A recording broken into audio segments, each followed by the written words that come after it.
What? Oh, come on now. Come on, camera. Hey, thank you, camera. What's up, friends? My name's Aaron Ciotti. Everybody calls me Ciotti. Welcome to Whoop Wednesday. It's time for a death match. You ready?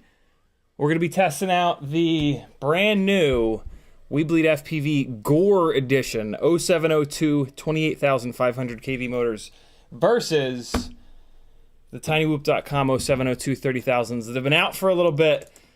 They were in stock once, and then they went out of stock, and then they just recently came back in stock, and they went right back out of stock. So, at the moment, the WeBLEED FPV Gore Edition 0702s are the only ones that are available. These are the highest KV 0702s that you can get, and from testing that I've been doing over the last, 3 months or so since the high KV Tinywhoop 0702s came out, it's all about KV. 30,000 KV is amazing. I would love 31,000 or maybe even 32,000 KV. Although, man, the 30,000 KV is a lot. So, yeah, KV is not everything, though. Sometimes what can happen with really high KV motors if the motor manufacturer doesn't step up the thickness of the copper that go around the windings on the stator poles, a higher kV motor can actually make less power once it's loaded than lower kV motors. So the fact that these Gore editions are 28,500 doesn't necessarily mean that they're going to make less power than the 30,000 kV 0702 Tinywhoop motors that you can't get. And hopefully we can tell that by the flight testing tonight. That's the biggest thing that I want to try to figure out tonight is, A, is there, like, can I tell a difference? And B, is that difference enough to make me want to, like, stick with the 30,000s, or are the 28,500s the sweet spot, etc. So hang out. We're going to fly a bunch of batteries. I've got... it's also going to be a little bit of a battery test. But it's a completely unfair battery test. I've got 3 of the brand new Tinywhoop. So there's a bunch of folded cell BT 2.0 batteries right now. Tinywhoop sells them. WeBLEED FPV sells them. Tattoo sells them as well. They're all the same battery. Like, it's very obvious that they're all being made in the same place. They look identical. They just have different stickers on them. So we're going to be testing 3. The WeBLEED batteries I'm going to run on the WeBLEED motors. Tinywhoop batteries I'm going to run on the Tinywhoop motors. Not really a fair test, though, because I've had these WeBLEED FPV batteries for 6+ months, and they've got probably 30, 40, 50 cycles on them. So at some point, we'll swap the batteries out, and I'll run and the Tinywhoop batteries are brand new. I've never cycled them at all. So we will, we'll swap the batteries at some point just to make sure that, you know. But what I can say is that the WeBLEED FPV batteries have held up hysterically well. Like, I've never had a Tinywhoop battery hold up as well as these. So I wouldn't be surprised if I can't tell a difference between them. But we'll flip-flop and we'll do one round of the fresh batteries on the WeBLEED motors just to make sure that, you know, that's not... I mean, if I tell a difference. If I can't tell a difference between the 2 rigs and the motors and with the batteries, then it's like, you know... Huge thumbs up to WeBLEED FPV for making a battery that you can discharge and charge over and over and over and over again and have it not lose anything, which is super rare with Tinywhoop batteries. That's been my experience so far. I've run the Tattoo BT 2.0 300s that I've got are much fresher than the WeBLEEDs, and I can't tell a difference. So I have a feeling that I won't be able to tell, but we'll find out soon enough. Hey, this is my full-time job. If you like this content, head on over to CiottiFPV.com, click all the buttons. Patreon helps me out the most, and it gives you the most benefit. It's $3 whole a month to get in there and get access to all the things. Full access to the Patreon channel, which, among other things, gives you access to the Stick Ends Fund. This is a box of every single stick end that exists that you can basically rent out from me. So for basically the price of shipping or more, if you want to, you know, contribute a little bit more, you'll get a box of all the stick ends, and you can sit there for a couple of days and put them all in your transmitter and fly them and see which ones you actually like the best. Because I got crazy, wild news for you. Looking at a picture of a stick end on the internet doesn't tell you anything. You might not like it. You might like it. You might look at a stick end on the internet and be like, I would never like that. And then you get it on your transmitter and you're like, oh. I've actually heard this a bunch of times from folks that have gotten the Stick End Fund at their door. So yeah, joining my Patreon is going to give you access to that and a ton of other stuff. I just put up a Patreon-only edit over on the Patreon page. It is it's me flying my retro rig, basically, my classic quad. It's my very first 5-inch that I ever built from like 4 years and change ago.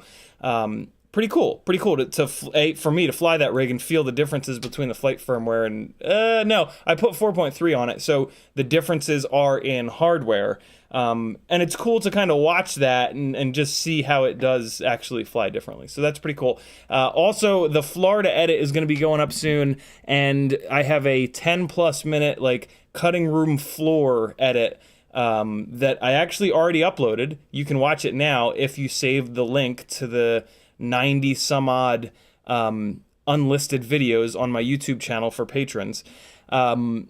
or pretty soon I'll be posting a link to that up on Patreon. So lots of good stuff going on over there. Well worth 10 cents a day, which is what $3 a month is.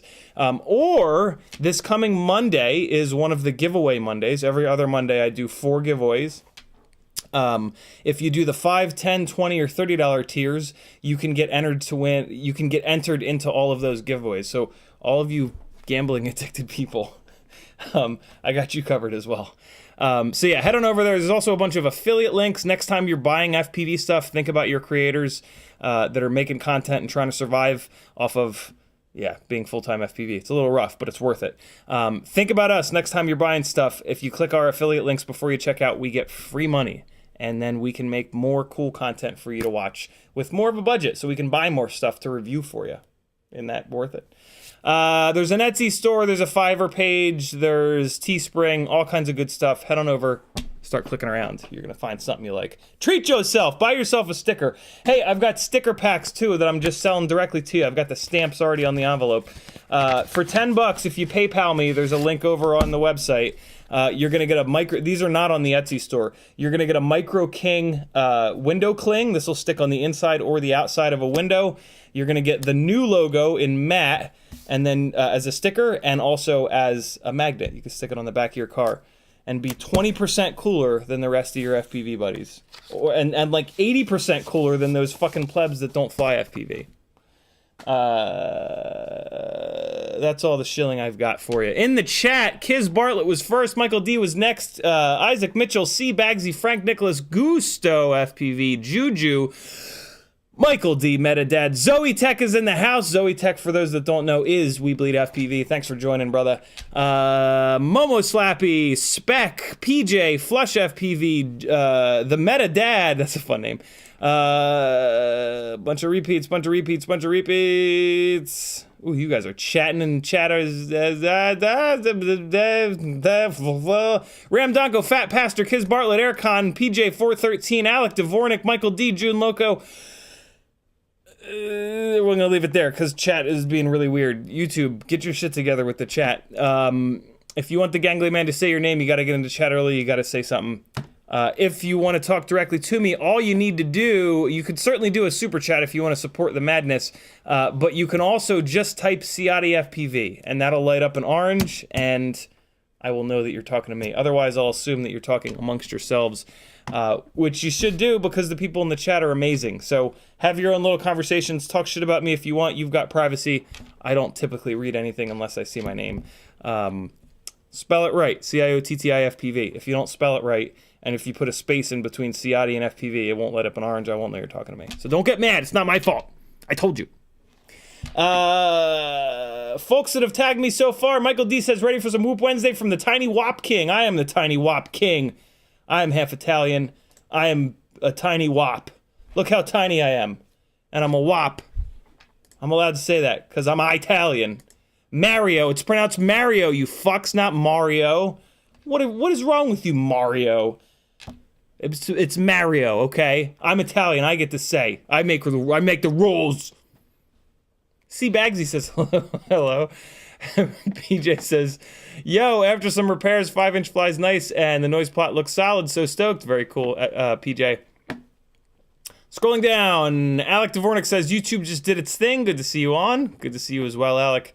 Alec, I returned your Facebook message. PJ says, what's your opinion on putting caps on Tinywhoops? So my opinion is that you shouldn't have to, and I refuse to, basically. I got the Happy Model Diamond Express. I spit all over the screen. I got the Happy Model Diamond Express LRS board, and it just refused to fly right until I put a capacitor on it, just as like a last-ditch effort. And once I put a capacitor on it, all was well. Unfortunately, with a Tinywhoop, for me at least, I crash Tinywhoops kind of constantly and really hard. So for me, putting a capacitor onto a Tinywhoop is going to last for about 2 batteries before it breaks off. So instead, what I did is I took the capacitor off, I took the board out, and I mailed the board to Brandon's Baked Beans, and I said, here, it's yours. Brandon is a black box tuner You can hire him for $1 a minute, which is an incredible deal. He's got an FPV exchange store, or you can also jump onto my Discord and message him there. It's well worth $1 a minute. And so I sent it to him because he offered to put an open logger on it and see what the hell's going on with it. And I was like, dude, it's all yours. Keep it. Whatever. Any work you do on it is well worth it for the community. So huge thumbs up to Brandon for being willing to do that, because he's put certainly more time in than what that little thing is worth. And he actually had some pretty good results with it. You can see he's been putting most of what he's been doing up over on the Discord channel, so you can kind of follow along. The long story short is the pitch axis is the biggest issue. And he said something the other day that makes an awful lot of sense. He said that he thinks maybe because of the fact that the diamond board is only tying together 3 of the frame holes, the rear 3 frame holes, that allows the front of the frame to kind of flop around, and that's the pitch axis. So the pitch axis on the frame is much more wobbly than the roll axis, and with wobbly frames comes physical vibration. So that was kind of brilliant, and I would not be surprised if that has a lot to do with it. I'm not really interested in that diamond board. It is only 0.4 of a gram lighter than the regular Mobula 6 Express LRS board.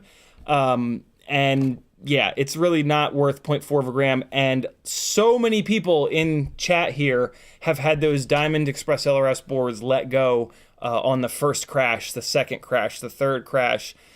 I'm just not into it. It's not worth the lack of durability. And these Mobula 6 full size boards have been like ridiculously bomb proof.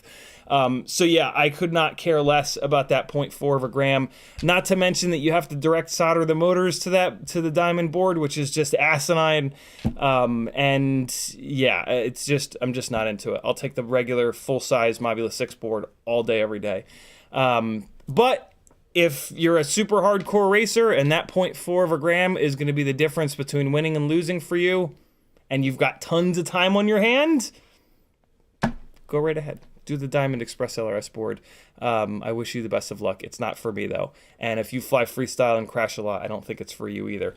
But you know, you got to make your own mind up on that. There's plenty of data that's already been out there. If you don't trust it and you want to have make your own data, I hope that it works for you. I hope that it's reliable, because 0.4 of a gram is 0.4 of a gram. I just think it's insane to have to solder the motors up. And so many people are having them blow up, and it's just, yeah, I don't recommend it. I don't want to see you guys go through what I went through with it. And maybe you won't be able to get the damn thing to not fly away like me. But I have a feeling that Brandon, if you look through some of Brandon's testing, he'll clue you in as to what to do and how to get the damn thing tuned right so it'll work. But it was more than I could do. And a bunch of other people, too, had problems tuning it without black box. It seems like you kind of need black box with that. Although, now that Brandon has done that, there might be like a copy and paste tune that we can drop onto him and have him work. But the other problems with them are still too much for me. Great question, PJ. Slappy McGee says, what's up? Rob Axelson says, not if the motor pads will melt. Yeah, Quad66. Has been testing out the new newbie drone 0804, crazy motor size, 24,500 kV, I want to say, and they have been getting the motor pads so hot on his AIO that they are desoldering themselves. Like, the motor wires are just coming off of the pads in flight because they're getting so hot. I didn't think that was possible, but, you know, I've thought that before. So, yeah, kind of wild. That's what Rob Axelson's talking about. Fat Pastor says, Gore in a onesie as a dad. I've seen that a few times. Not pretty, bro. Trust me. Oh, God. We got that. Frank Nicholas dropping the links to CiottiFPV.com. Thank you, brother. Zoe Tech says, we bleed. They do indeed. Can you believe it? The Zoe Tech's company, when they get cut, FPV comes out of the cuts. That's fucking dedication right there. YouTube just did the thing, scrolling back up. Paul McDonald says, Zoetech, is it Zoetech or Zotech? I heard on Whooptopia it was Zotech, but CiottiFPV keeps saying the other. Ooh, I can't wait to see the answer to this. Zoetech says, just saying my name makes me smile. Which is it, though? Is it Zotech or is it Zoetech? I try my best to pronounce things right. Alec Dvornik says, I'll start the trash talking. I hear CiottiFPV doesn't fly props out. That's just not true. Just not true. Docs, I did wait when the props out craze began. I did wait longer than most, out of kind of like laziness and or, ooh, maybe it's not, maybe it doesn't actually make a difference. But then eventually I was like, all right, I'll convert everything over. Took hours. Took hours to plug everything in and convert everything over. But it was worth it. Fly props out, friends. You should know that by now. Doc says, CiottiFPV saying names wrong? Never. Paul McDonald says, how's your day? Oh, God. How's your day go? LOL. Dago is a slang for Italians. Rob Axelson says, WAP stands for without papers for those coming into Ellis Island. It does indeed. Paul McDonald says, Zoetech, after the smashing CiottiFPV was giving bot for, oh my God, I just gotta ask. Oh, it is Zotech. Ah, okay. Let's see if I remember. Timbo Slice is in the house. He says, one of my best friends is Italian. My kids call him Uncle Wop. Juju says, Diamond ELRS kind of poopy then, huh? Yeah. Yeah. I mean, even if it was reliable, you have to solder the motors, and it's only 0.4 of a gram lighter. Sorry, but no. And you can't run a nice singularity antenna on it. You have to run their garbage little piece of wire antenna. So it really, to me, it's for racers. It's for super hardcore racers where 0.4 of a gram actually matters and video quality doesn't matter. If you're a non-hardcore racer or if you're just flying for fun or freestyle, yeah, get on the full-size Mobula 6 ELRS train and get yourself a singularity antenna. You will not believe the difference in reception between a singularity and any dipole, just, you know, piece of wire-ish antenna. It's really kind of incredible. PJ says, I've direct soldered motors to the Happy Model X12. Big struggle, lol. Yeah, it just sucks, man. Like it's totally doable. Like if you're half decent at soldering, it's totally doable.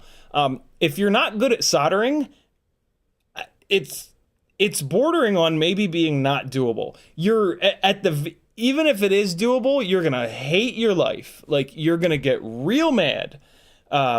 So yeah, keep that in mind. But if you're half decent at soldering, it's doable. It sucks though. It for real, like, sucks. Like, it's not fun. It sucks. It sucks. It sucks. I'm fairly good at soldering, and I'm telling you that it sucks.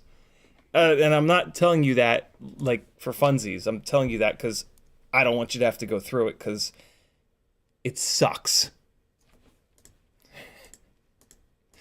Juju says, what about the FreeSky Diamond board?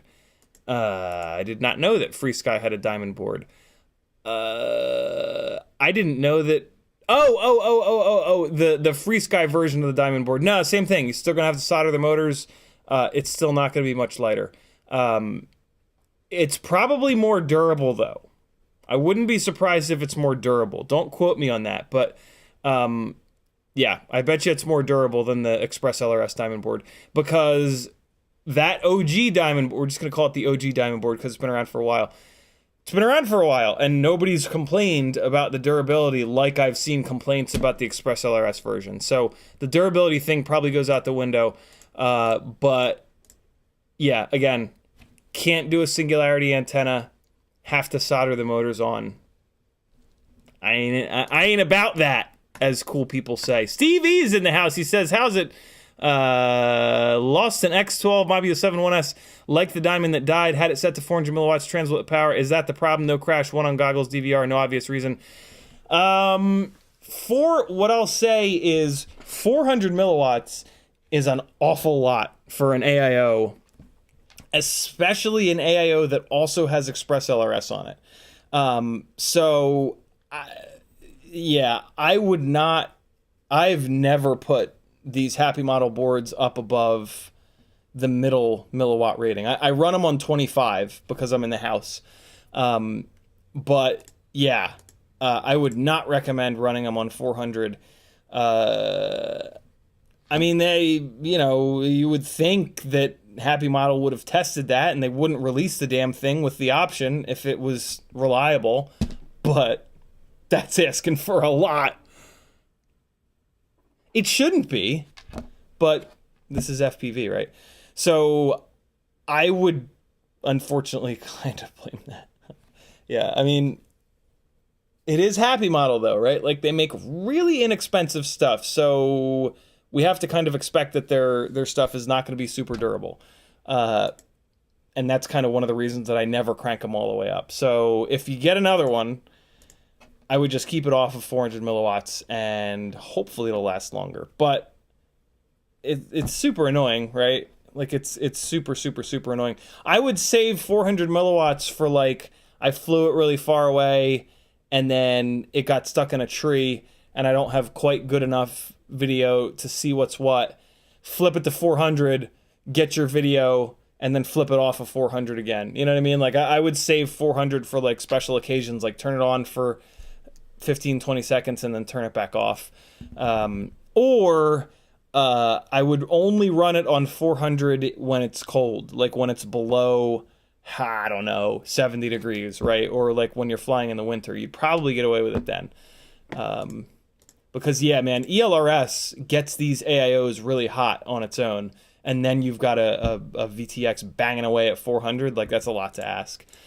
Tim Kaliba says, why is it so hard to build a stack on Whoops? There should be a standard for frames. What do you mean, Tim? That's an interesting question. I don't... Why is it so hard to... Are you talking about, like, from the manufacturer's end? Like, why can't the manufacturers get a stack right? That's a really good question. My guess is that it's because we demand for Tinywhoop stuff to be incredibly inexpensive because it's small and it's just a Tinywhoop.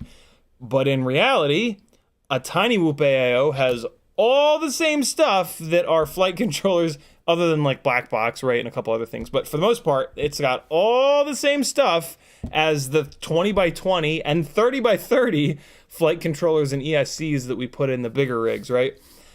So they're from a manufacturing standpoint, it's not much cheaper for them to produce a Tinywhoop board, but then we demand that they sell it cheap, right? Like if there was $150, if Tinywhoop boards were $150, it'd be like, ooh, hold up. Maybe I don't need one of these little silly things that I'm just gonna screw around with in the house, right? So it's our fault, is what I'm trying to say. It's our fault. I mean, and it kind of is, right? Like I'm poking fun, but kind of is our fault, right? When you really think about it, that doesn't mean it's okay, but it's just sort of the situation. That's my guess. That's the only thing that makes any sense to me as to why. Because, like I said, man, that's a fucking great question. I would think I've always hoped. Well, not hoped, but Newbie Drone has classically made like really decent AIOs. They still do. They still do. Their AIOs are really good.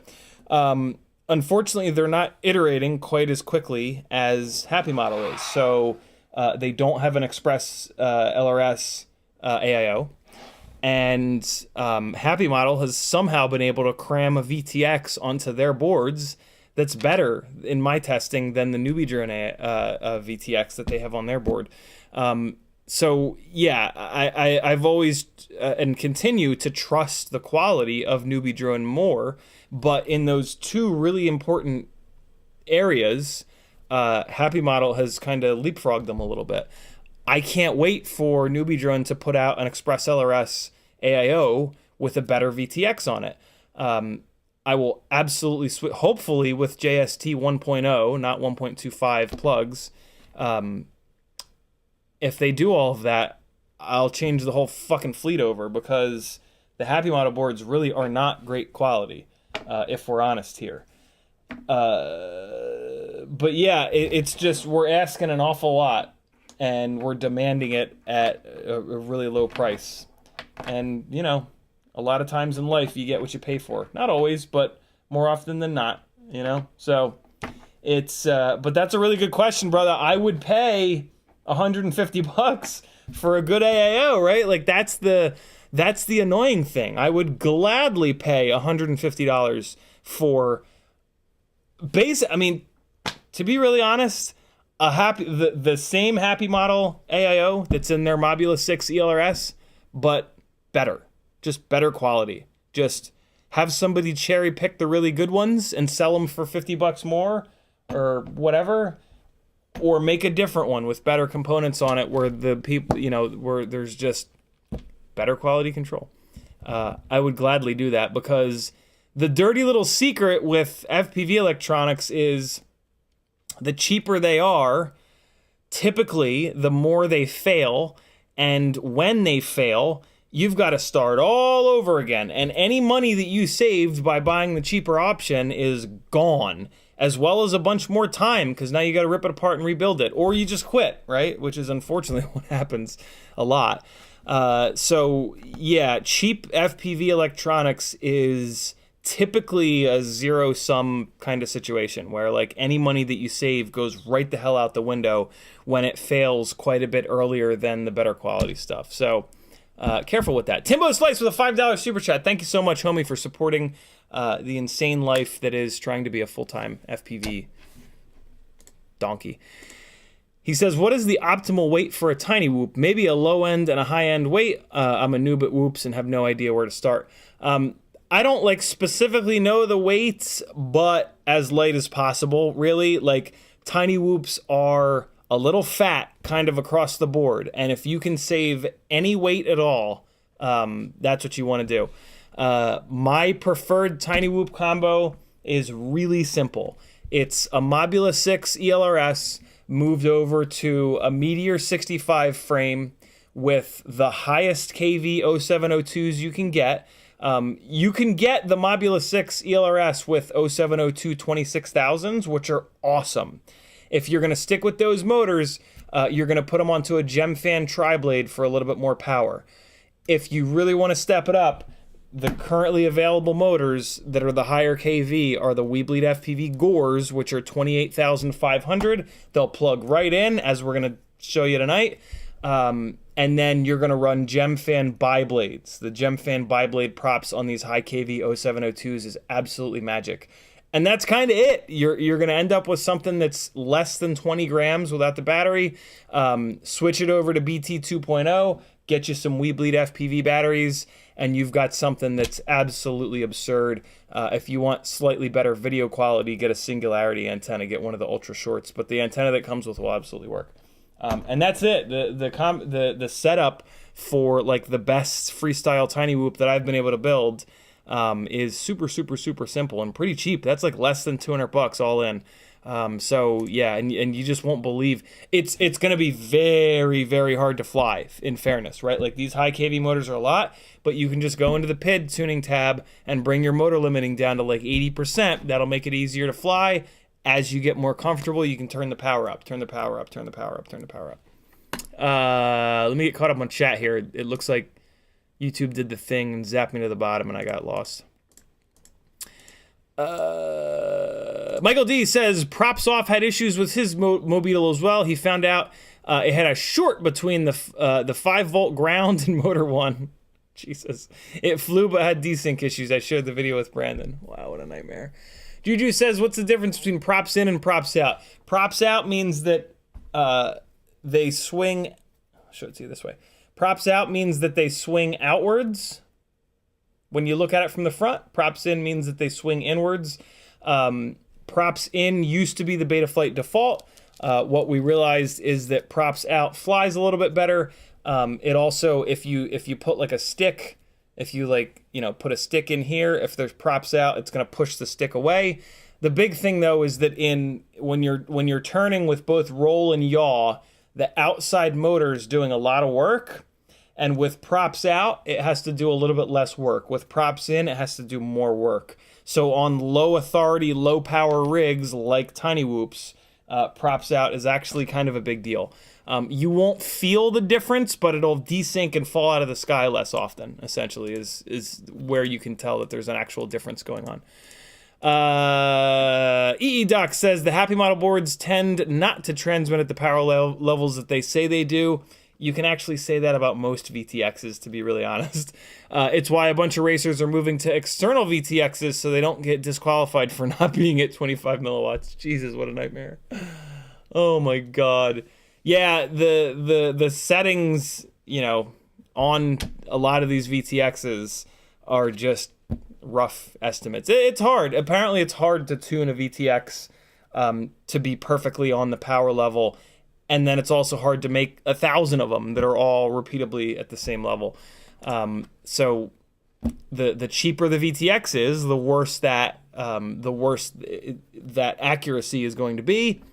And Happy Model makes the cheapest stuff, so you got to sort of expect that from them, unfortunately. Mr. Huggy says JHE MCU does a Tinywhoop board with an F45 and a ton of UARTs and black box, but it's expensive. It is expensive, and I don't think it, so. It definitely doesn't have a VTX on board, which is a deal breaker for me. I don't even think it has a receiver on board. It might have ELRS on board. I forget.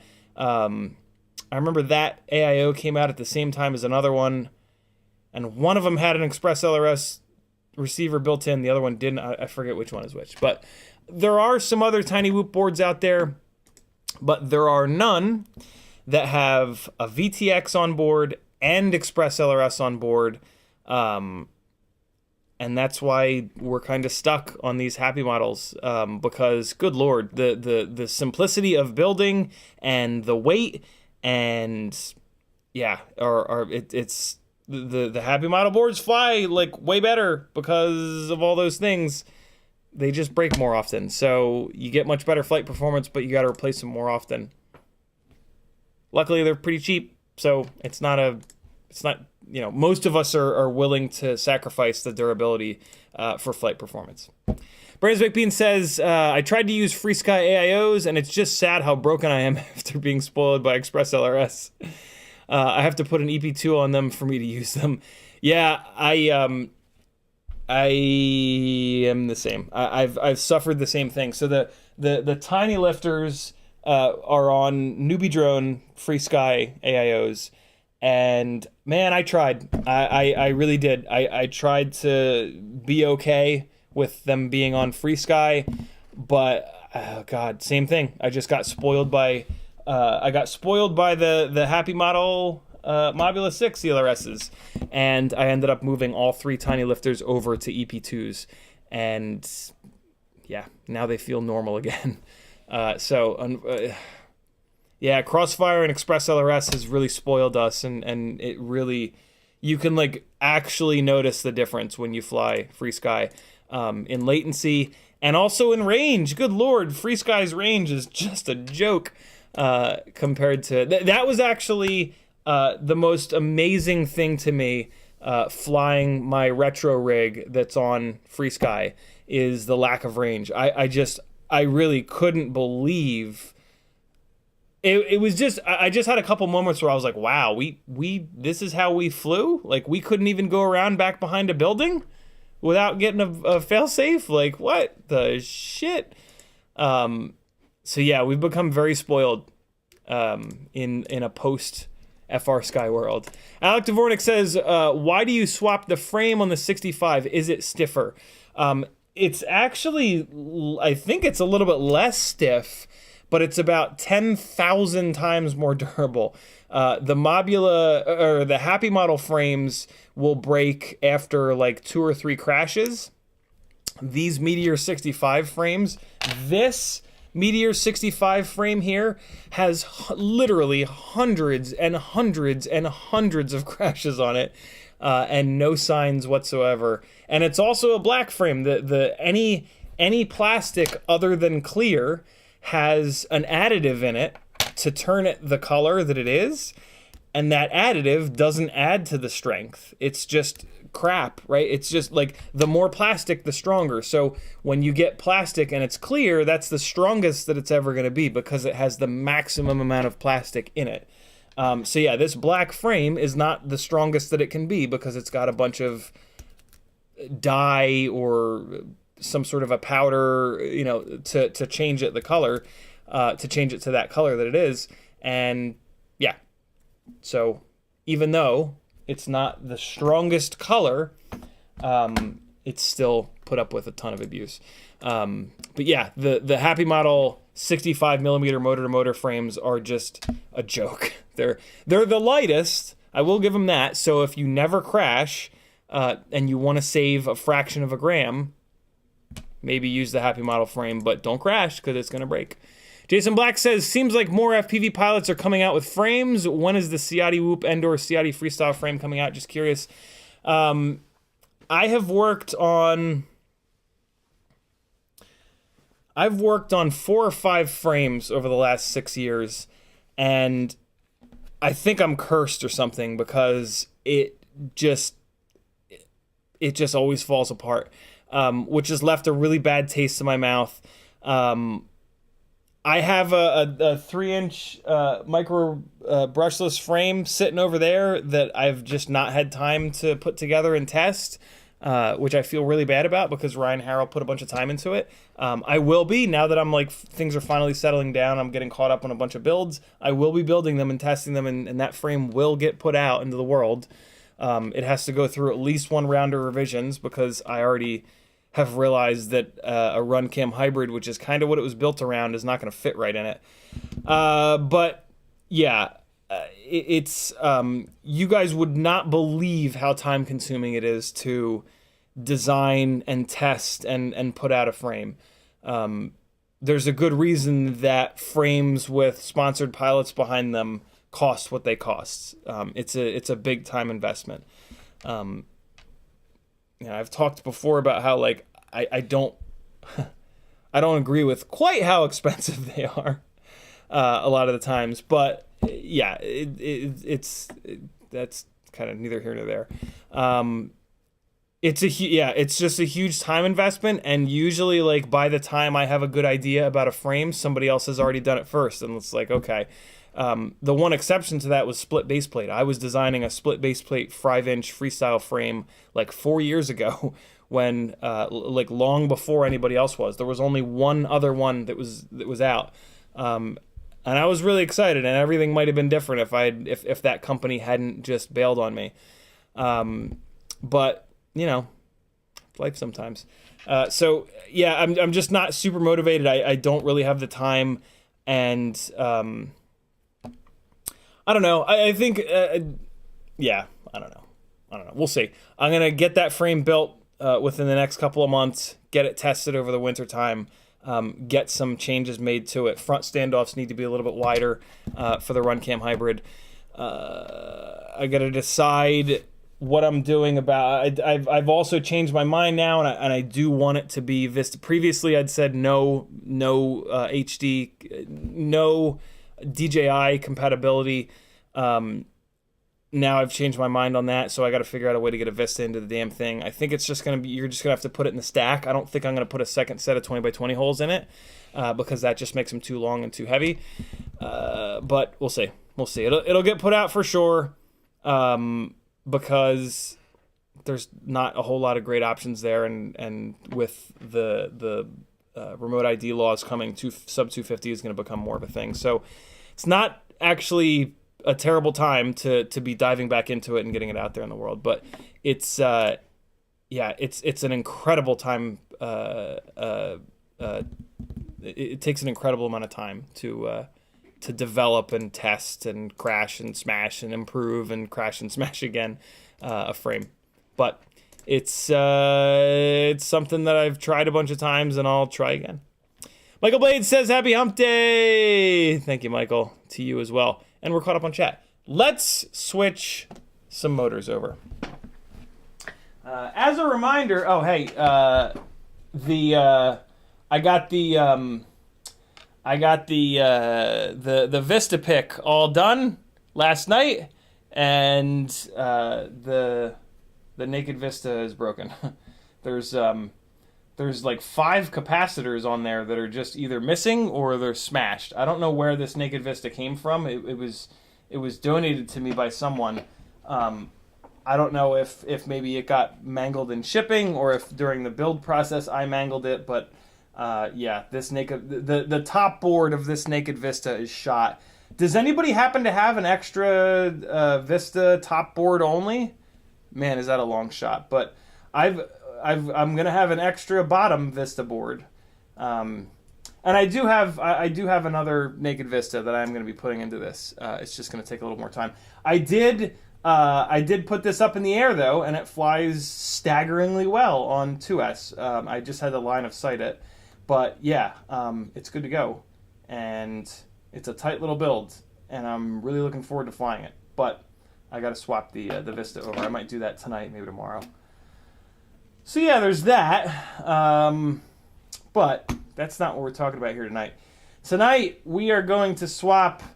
Both of these rigs have tinywhoop.com 0702 30,000s. So I'm going to swap one of them over to the WeBLEED FPV Gore Edition 28,500s. I think the fairest fight is going to be to move this one over. These 0702 30,000s have been on here for hundreds of batteries, so they are like kind of whooped. They're totally fine, but they're definitely more beat up. These ones on here are pretty fresh. I probably only have about 5 batteries on these. So I'm going to leave this rig alone. I'm going to take this rig and move it over to these Gore Edition motors right now. I wanted to do this before the live stream, but Maggie and I had an awesome day of just like relaxing. She's going to DC for a teaching conference event, you know, adult thing, the things that successful adults do, and yeah, so I'm not going to see her for a few days. So we had a really nice little lunch and sat around and watched Mrs. Maisel on Prime, which she's been super into lately, and I just love it. It's just a great show. It's based loosely around the career of Joan Rivers, and I just think Joan Rivers is the most badass, hysterical, awesome woman ever. And so yeah, check it out if you have Amazon Prime. It's a really good. It's family friendly, sorta. Check the rating on it because there are some adult jokes, which there should be because Joan Rivers was very dirty, in a really funny way though. So yeah, check it out. What's it called? The Marvelous Mrs. Maisel? I don't know. Just look for Maisel, Maisel, Mrs. Maisel. You're gonna love it, maybe. Lots of really good stand-up comedy in there. The scriptwriters did an amazing job. There was a little bit of a controversy with it though, because like Joan Rivers' surviving family was like, what the fuck? Because like apparently they loosely based it on Joan Rivers' life, but they didn't consult with her family about it, which is why they loosely based it, right? It's why it's not like some kind of a documentary-ish thing. And apparently her family did not love that they didn't like come to them and okay it and stuff like that. It's a gray area, you know, like if what they did is totally allowed, right? Like it's not a documentary. They didn't use Joan Rivers anywhere in it. It's just like every once in a while in interviews, it's like, yo, yeah, this was maybe inspired by Joan Rivers. Any Joan Rivers fans in the house? I love comedians that curse, if nothing else. And man, Joan Rivers be cursing. and they talk about that in the show. Like back then, that was like very taboo. Like for a female to curse was like, oh my god, what? B, for a female comic to exist was like, oh my god, really? And then for a female comic to curse was like, nope, you're going to jail, bitch. Which actually did happen, unbelievably. All right. Gore Edition motors have arrived on the desk. Let me move the chat over so that I can actually see what you guys are talking about. Timbo Slice says, contact Cyclone FPV about the Vista. He repairs them. No shit. The problem is he will need to have extra capacitors. I was able to save 2 of the little Vista capacitors, but there's like 3 more that are smashed. So he'll need to have extra Vista capacitors. I mean, although if he has one blown up Vista sitting around, which it sounds like he does if he replaces them, or repairs them rather, he'll be able to remove the capacitors off of that, because the capacitors are so small that I don't think anything's printed on them. So you would like need to know the exact capacitor to be able to order a replacement. But yeah, I mean, if you've got a broken Vista, then you can just use it for parts, which is a old motorsports trick. You buy a if you're going to build your car into a race car, one of the best things you can do is buy another car that's wrecked and pull a bunch of the parts off of it and just let it sit in your yard, to be honest, because you're always going to need replacement parts. So here, let's compare the 2 motors, even though they're almost certainly made by Happy Model. Look, they look identical. They just have different silk screening on them, which is fine. There aren't many companies that make these tiny little motors. So yeah, I mean, it's and the Happy Model motors are really, really good. So it's we're very lucky to have these. So we're going to put on these WeBLEED FPV 28,500s. So WeBLEED FPV has 2 other KVs. They've got 24,500, 26,500, and then these 28,000 KVs, 28,500s. With how easy to use motor limiting it is, I really don't see a point in going with the lower KVs. Unless, again, you're a super hardcore racer, because racers tend to sit really high in the throttle all the time. And when you're really high in the throttle, there is the tiniest little bit of difference in efficiency between running a high KV motor and motor limiting it down versus running a lower KV motor and running it at 100%. I have tested this a ton with a bunch of different rigs, blind testing, not so blind testing, and I have never once noticed an appreciable difference in runtime or power or throttle resolution or anything like that. I'm not the best pilot in the world.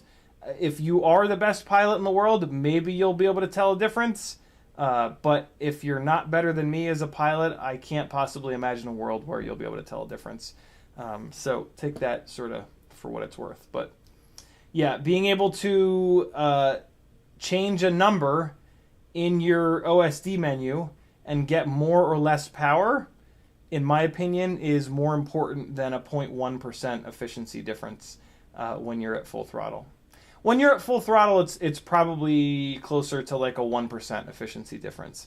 But most people don't use full throttle for the majority of their battery. If you put a camera on your transmitter when you're flying, or if you put your throttle value in your OSD and watch back one of your flights on DVR, you'll notice that you pretty much spend the entire battery at between 30 and 50% throttle, and you only really use 100% throttle for like a sum total of 2 seconds through the course of a 3-minute battery. So yeah, be really cognizant of that, guys, because like a lot of people base all of their buying decisions around thrust tests and the 100% throttle results of thrust tests. And that is the throttle value that you literally spend the absolute least amount of time at. So to base your decisions around that is kind of the worst case scenario. You know what I mean? Because you just don't spend any time at full throttle during the course of an average battery. Maybe all that matters to you is when you go full throttle. Maybe those 2 or 3 seconds are the most important thing to you, that's fine. But just, you know, understand that the majority of your flying is done at 30 to 50% throttle. And what's really kind of annoying is that at that throttle value, most motors are pretty damn similar. So the differentiating factor is going to be like the stator size, the KV, stuff like that, rather than the thrust numbers. So there's a lot of really smart people that just don't even bother looking at thrust stand results because of these reasons. It's just not, there are just a lot of things that are more important than thrust stand readings. The data is great and all, and like I love to be able to look at thrust stand stuff and make sure that the motor is not like ungodly inefficient, because every once in a while that will happen. Like there'll be a motor that comes out that is just like heinously power hungry.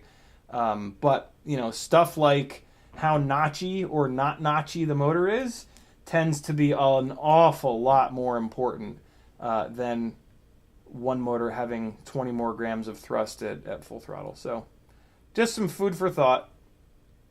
Let me get this hair out of this motor here. Well, I pulled too hard and it broke. The hair, not the motor. Easy T says, what Express LRS AIO should I get for an 0702 28,000 kV motor? My favorite is the Mobula 6 Express LRS full-size AIO. It's the best that I've found. It's durable as hell. It's only 0.4 of a gram heavier than the Diamond one. That's like just shockingly fragile, according to most people. So yeah, this one is definitely my choice. I don't know what the actual board is called, but if you just look up the regular old Mobula 6 ELRS, it's the board that's in that. And to be honest, like the board is not much cheaper than just buying an entire Mobula 6 ELRS.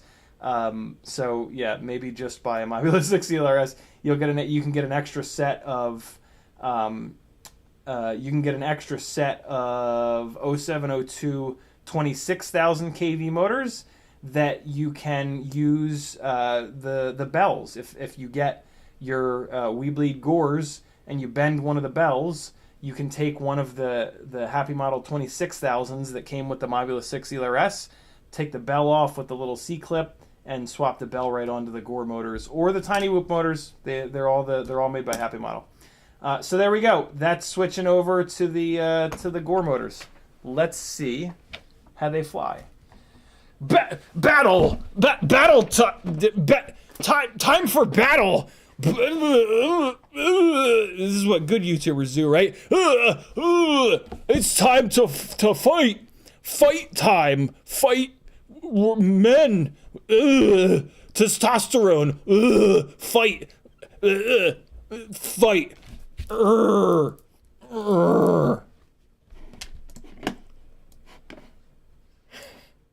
Hey, man.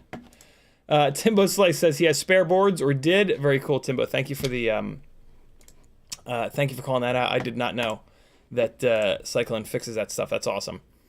I knew that he fixed stuff, but I just didn't even think yeah. My dad's in the house just in time. My dad gets here just in time for me to be an idiot on stream. That's all right. Where do you think I got it from? Sorta. I took it up another notch though. I can't blame I can maybe blame my dad for 1% of this. if I'm gonna be really honest. Let's get the VRX plugged in. Man, I wish I could get the. Let me if I plug that in, where can I put that? Where it's going to get a little bit. I'm trying to get a little bit better coverage. So I have another VRX and a 50-foot USB cable on the way from Amazon. They'll be here Saturday. I'm going to hook up a second VRX. I'm going to run the 50-foot cable up the wall, across the room on the drop ceiling, and then there's a hole cut that goes up into the living room. So I'm going to put the second VRX up in the living room, and then I'm going to have both USB cables down here. So if I'm going to be flying upstairs, I'm going to be able to plug that VRX in. If I'm going to be flying down here, I'm going to plug this VRX in. The other thing that I did is I got another one of the Diversity USB receivers. Right now, I'm running on... So I originally had the Diversity receiver, you OGs might remember, but when the Diversity would switch, the screen would flash, which was like nauseating because it would flash over and over and over again. So I threw that one in the river, and I got a non-Diversity one, and that's what I've been using, and it works great for what it is. But when I go up into the living room, you guys have been lately getting some like rolling screen nonsense. So I figured I'll try. I ordered from Amazon, and they do returns within 30 days, so I'm going to try this Diversity one. If it flashes again, I'll return it, and I'll get another one of the non-Diversities. But yeah, we're going to have a VRX upstairs, which is going to be really, really cool. Also, I think that the cable is going to be just long enough where... So AT&T came out when they installed our fiber, and they drilled a hole in the wall right over there, and then they ran their teeny tiny little fiber op wire through that hole. But they drilled a big old hole in the wall. I'm hoping that I can get... What was that? I'm hoping that I can get an antenna long, a CP antenna long enough to go through that hole so that I have an SMA inside the house, so that I can also fly outside by just taking the little VRX out of the little cabinet. I think I'll have just enough cable to run it around, and then I can just screw it into the SMA that's poking through to the outside of the house. So in theory, I'll be able to fly out in the front yard, in the front street and whatnot, which is what you guys got to see at the opening of the video here. Hey, oh, by the way, I can't believe I forgot to mention this till now. The opening of the live stream, that was the 1306 Rip Squeak with the Runcam hybrid and the Emax Avan 3-inch propellers. Watch it again and check out how absolutely dialed the tune is. That's actually on Betaflight 4.2 even. It would be even better on 4.3, but I cannot get this flight controller into DFU mode, and I don't think I don't feel like taking this thing apart again and putting the receiver onto an even numbered UART to fix that issue. So it's fine. But yeah, check out the tune. This is the best tuned Rip Squeak that I've got. It's partially because of these propellers. These Emax Avan 3-inch propellers are brilliant. They don't work on most motors, so there are very few motors that you can actually use these propellers on, and these propellers are kind of fragile. I would not fly this rig on these props in a location that's unrecoverable, because these props are so lightweight and fragile that if you smack them into something good, they'll bend so much that you can't take off again because they'll hit the arm. But good Lord, these props perform well. And yeah, the tune on this thing is rocking. And it's not like a crazy tune. It's just like a regular old tune with a little bit of, it's like a stock tune with a little bit of extra decane. Nothing crazy. But yeah, opening of the stream. Maybe I'll play this on the when I close the stream out too, so you guys can check it out. Cause it's pretty phenomenal. That rig flies unbelievable. Those motors are 1306 RCX motors, which are unfortunately no longer manufactured.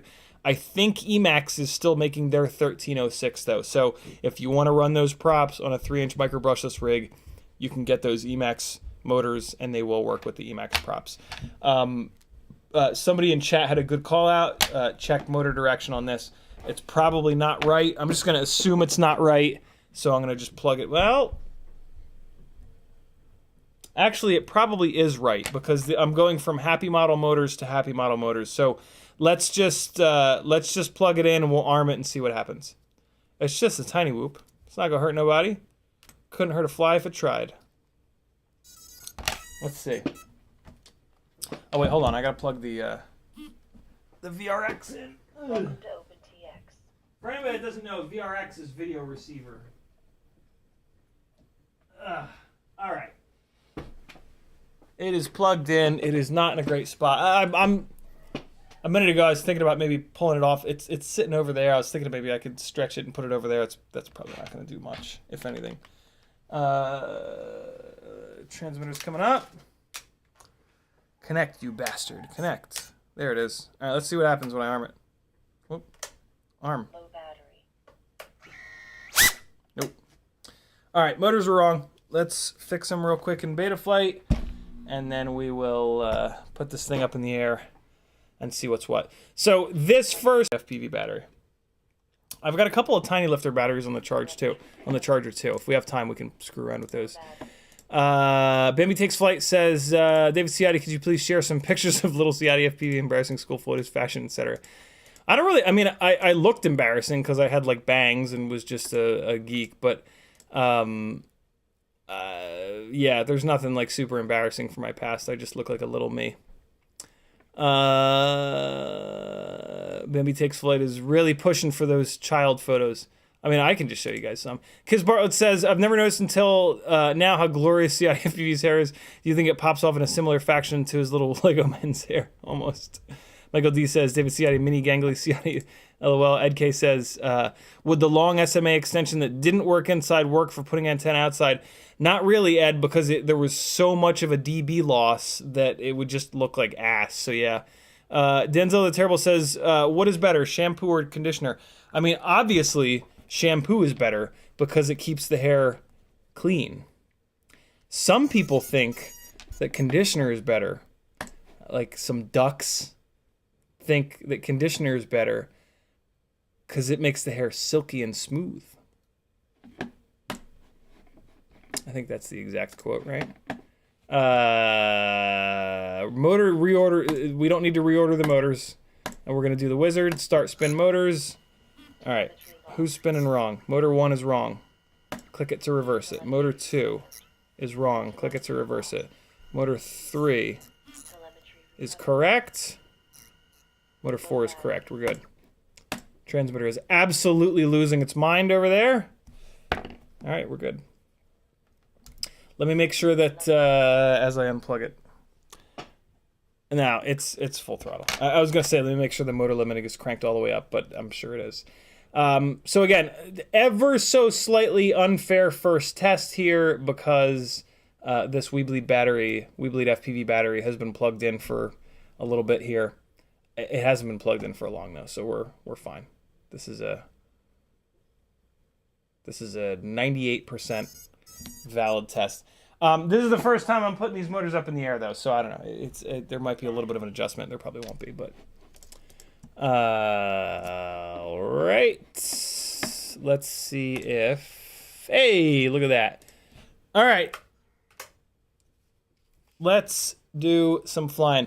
WeBLEED FPV 0702 Gore Edition 28,500 kV motors going up in the air on a very used WeBLEED FPV 300 mAh battery.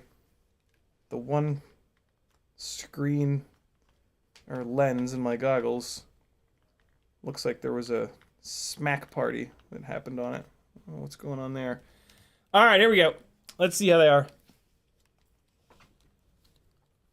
Hey, this box on the floor is filled with WeBLEED FPV stuff that they sent me for giveaways for you beautiful people. So, as you can see, I've gone pretty nuts with the gates tonight. We got a couple of the Tinywhoop gates that you can't get anymore. Bunch of the newbie drone gates. But my favorite are the big old WeBLEED FPV gates. When you buy a set of WeBLEED FPV gates, you get one of the triangles, you get one of the octagons, you get one of the circle gates, almost, and you get the square, one of the square gates. And they are this like felt material, which is really, really tough. They are the most premium gates, hands down. So thus far, I think maybe they have a little tiny bit less power. Maybe. I mean, that would make sense. They're 28,500 versus 30,000. But, as you can see there, they've still got a ton of power. I want to try to work on a sim rig power loop tonight. In through here. Oh, we almost got it on the first try. Although that was kind of an ugly power loop. But yeah, we're gonna try for a sim rig power loop tonight. Ooh, there's a French fry sock. Ah, come on now. There we go. Good to go. All right, let's go upstairs. Oh my God, why? They don't make me a better pilot, unfortunately. Not much does. I think I almost got in someone's hair. Sorry, Sage. I'm getting terrible video even on rapid fire. Let me see if I knock the antenna out. Hold on. Did I knock the antenna off? No. No. Man, these Happy Model boards might be, I mean, I've put them through an awful lot of abuse, so if they're dying, I kind of can't complain. Let's turn the power up a little bit. Let's try 100. Maybe that'll be better. It might be worse. Come on. Come on. Ah, the humanity. Where are we at? Let's get back upstairs real quick, so I can show you guys the unbelievable amount of power that these high KV 0702s have. What am I doing? I'm not feeling the flow. Oh yeah, the tower. Maggie built this little tower for. Whoa! Little tower for me. All right, let me just concentrate for a second here and just kind of get into it. This is a little horizontal tower here. Look at me go. All right, let's adjust. I've actually been flying a bunch of other stuff lately, so it kind of doesn't surprise me that I'm not adjusted to Tinywhoop flying right now. Oh boy, easy, easy. What's Maggie doing? Oh, look, Maggie and Felix are hanging out. They eating dinner? Oh, I'm so jealous. Oh God! Oh, that stall. Living my best stall life. So right there, it's stuff like that that you can do on these high KV 0702s like comfortably without crashing that I've never really been able to reliably do on 0702s. It's really like, oh boy. There's not that much of a difference in weight until you start looking at like the percentages between an 0802 and an 0702, and it's a real thing. All right, the battery's dead. I'm not taking any responsibility for the poor flying in the last 3 seconds because the battery was dead. Yeah, it's a real thing. It's a real thing. Man, the fucking spammers have been on fire tonight. Chat69XYZ bringing it. Moderators, do we have any moderators in the house here? Get this out of here. Hide user on channel. Thank you, Brandon. Tuner Taxi, still haven't dove into the HD0 build. I've been busy with these. It's coming. It's coming though, I promise. Okay, so let's do another battery on this. No, let's switch over. We're gonna switch over to the Tinywhoop build, and I'm gonna put it on a fresh Tinywhoop battery. So this is gonna be really like I'm giving the Tinywhoop motors every possible chance right now to show me that they've got extra power. This is a much more fresh battery, and these are a higher KV motor. So if I can't tell the difference here, that's kind of nuts. I have to assume that I'll be able to tell the difference here. I hope that I can tell the difference here. If I can't, that's kind of absurd. So this is on 200 milliwatts as well. Come on, Express LRS. There we go. Oh boy, that was awkward. I'm not really going to be able to tell a difference until I get it upstairs, but let's just, uh-oh. Let's just start doing the bull dance here. Oh my god, what is this? What is this? What is this? Crash Simulator 2009?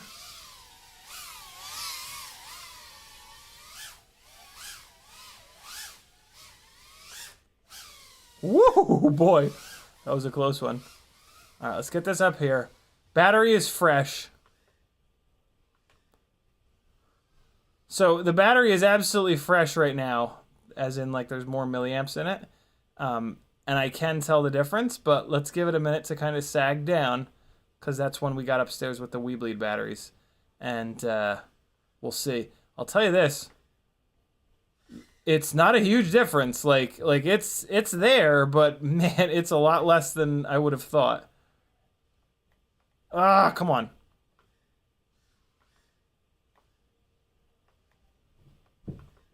Get in there. Get in there! Oh, almost. Yeah, I don't know. Can you guys see it? Woo, that was close. Ooh, that was a cool little one. That was a cool little through the top. Stall it out on the bottom. Oh, I wish I could say I did that on purpose, but I didn't. All right.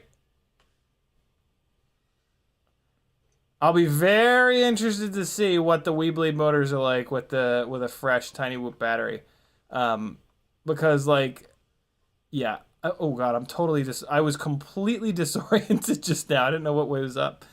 Yeah, it's just the WeBLEED batteries have just been through hell and back. But there's just not a very big difference. All right, so the battery is now sagged down. Let's see. I don't know, man. I don't know if I can feel a difference. I gotta be real honest. I mean, there's probably a difference, but man, it is not evident. Both motors just make gobs of power.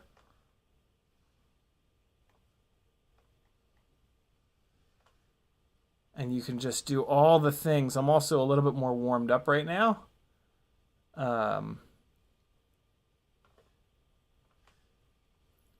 What'll be interesting is I can't wait for this next battery on the WeBLEED motors. Oh god, I thought I was gonna get into that banister there. Make it. Is it rolling horribly for you guys, or is it okay? I think we're all right. Orga says, did you get into the kids' girlfriend and FPV? I did not. Felix did ask the other day, like, can you teach me to fly? I was like, absolutely, whenever you want. Metal Dirt's with a $5 super chat. Thank you so much, brother. He says, got to whoop around the new place on the 0702 30,000 rig. The thing flies amazing, so good on bi-blades and Newbie Drone GNB 27 batteries. Very cool, Metal. Isn't it ridiculous? It's really just silly how good they are. I'm going to go to the Tinywhoop battery, the fresh Tinywhoop battery on the Gore 0702 28,500s. This is the fairest test. No, not yet. We'll do that last. That'll be the last test. Another WeBLEED FPV battery that's been beaten to death on the WeBLEED Gore motors. So this is...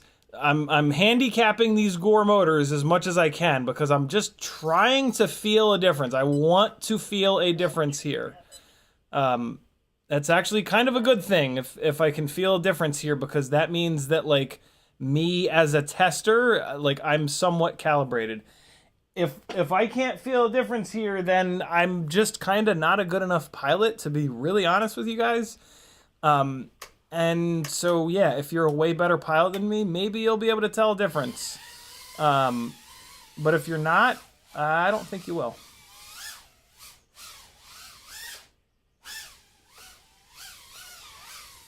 In fairness, this is two different rigs, though. They are on the exact same PIDs and everything. Oh, man, I slid into it just the tiniest little bit. So, yeah. Take that for what it's worth.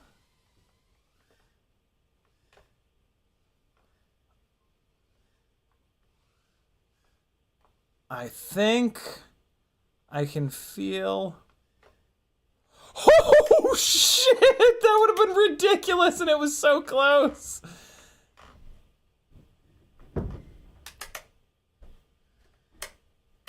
Come on. Come on. Felix was coming to get me. Look how disappointed they are. They were like, oh, I thought I was going to get to help. And then I couldn't help. That look. Oh, God. Oh, boy. Yeah, I mean, look at this thing, guys. Like, this is a beat-up motor and lower KV... I'm sorry, beat-up battery and lower KV motors. And it's still a complete rocket ship. Like... Yeah, do not wait. Oh, Christ. Do not wait. Oh, it's getting dark. Where even am I? Don't wait for the Tinywhoop motors. Oh, I'm in the bathroom. How did I get into the bathroom? Is the door even opened? Am I behind the door? Thank you! Ah, I hit you! Ah! Help me! Thank you!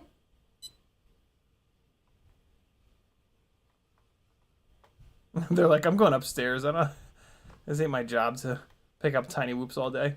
I got better things to do. Oh, God, I'm getting good at that little flippy thing. Oh, no. Oh, boy.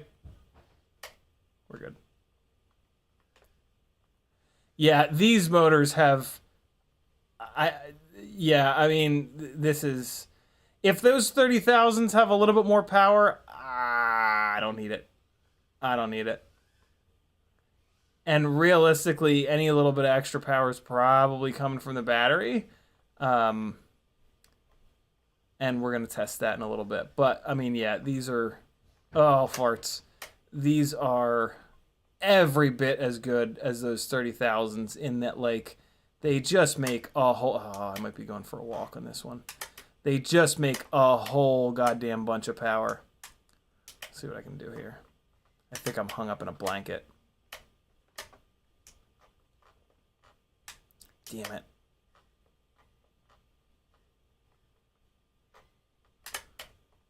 Oh, look at that. Maximum ESC RPM. 32,000. That's a big number. Hold on, I gotta go get it. Be right back, friends. Oh, I just knocked over all the gates.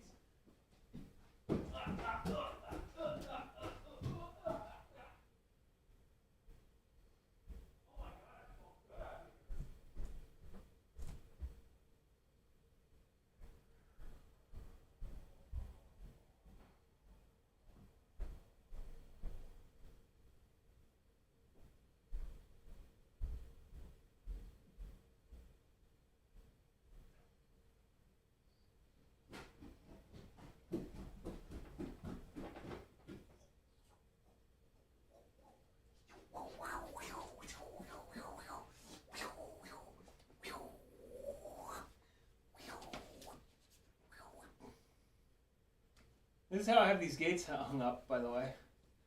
These are little cord clips. You can get them on Amazon. You snap the gates right into them. Whew. I think I can feel a little bit of a difference, which makes me happy because it means that I'm not completely out of touch with reality. But man, it is just not much of a difference. Slide on here for a minute more. Oh no, the sim rig got me. Whoa, so close. This is like the most challenging dive gap in the world because it sits so low to the ground. But unbelievably, these motors will almost allow you to get out of it. Hi, friend. Hello! I see you! Alright. Let's go back to... let's go back to the 30,000 kV build. I'm going to fly a WeBLEED battery on it. And then I'm going to fly that same rig with a Tinywhoop battery. and then I'm going to swap back to this rig with a Tinywhoop battery. And that should give us some info. So, that's another WeBLEED battery down. Great performance.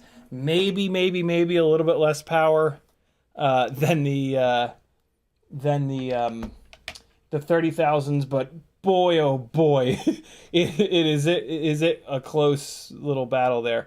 So WeBLEED FPV battery that I've been beating on for 6 months on the Tinywhoop rig with the 30,000 kVO 702s. This should be interesting. I'll betcha this feels just like what I was just flying. Because, oh, the charger didn't charge this battery all the way up. It's at 3.5. Oh, and it's all saggy. All right, well, it feels fine. It's great. Thanks. Bye-bye. Damn it. All right. Put that battery aside. We're going to go to a fresh Tinywhoop battery on the Tinywhoop motors. Tinywhoop fresh BT 2.0 300 mAh folded cell battery on the 0702 30,000s. And then the last battery we're going to fly is going to be the Tinywhoop battery on the Gore. No. I take that back. We're going to do the fresh Tinywhoop battery on the same rig that we were just flying. That's a better idea. That's a better idea in terms of like trying to decipher the difference between these things. So, same rig I was just flying on the Gore motors, but with a brand new fresh battery. I bet you this rips. And then the last battery we're gonna fly is gonna be on the 30,000s. Here we go. yeah. So it's the battery, guys.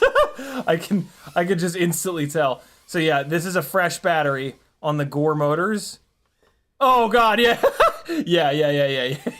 Okay, so the WeBLEED batteries are not completely invincible. If you pound on them for 6 to 8 months, they are going to be a little bit less fresh. But I mean, still like amazing. Yeah, get the Gore motors, friends. Go out and get them right now because they're going to sell out. They're going to sell out.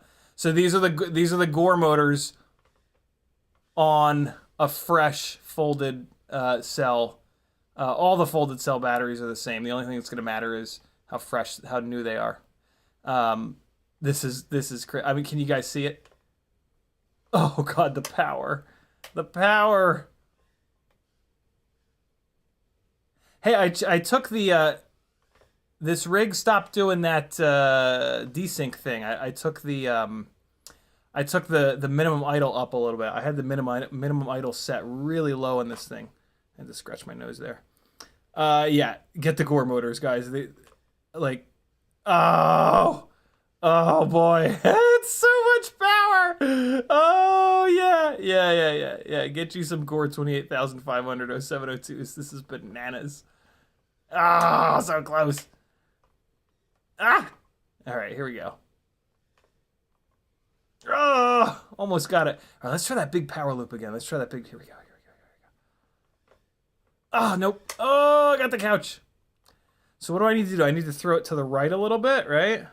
Yeah, I need to throw it to the right a little bit. All right, let's try it. Here we go. Oh, I hit the fucking fan plate. All right, let's try it again. Oh no, I'm coming up a little short. Oh, I think I broke the ceramic antenna off. Look at the RSSI values. Oh, I got it in there. That's what she said. Ah, shit. I want to get it a little cleaner than that. I really do. Oh, that was cheating. I just drove it into the dive. Oh, God, it was so fucking close. Are you kidding me? One more time. Oh! Just kidding, one more. Oh God! I just threw it straight at it. Oh Christ! All right, now let's stop doing that. That's too big of a dive. It's oh boy, here we go. Down the stairs we fall.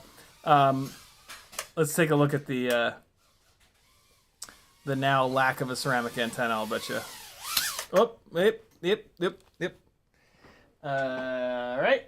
And yep, it's gone. All right, so I'll be putting a little piece of wire onto another one of these guys. I'm going to power it down because I'm worried that without the ceramic antenna, it's going to overheat the AIO.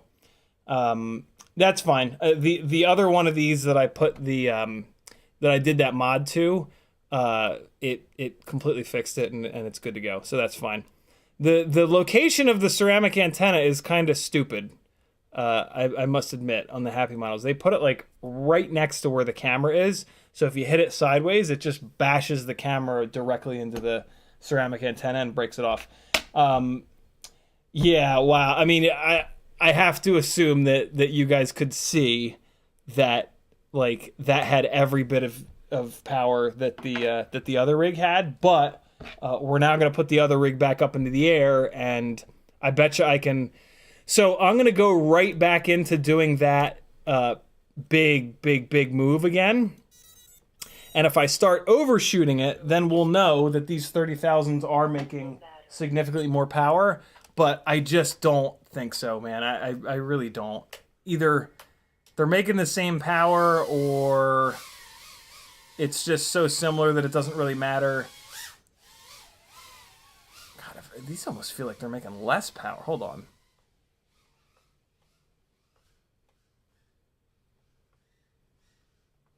Are these making less power?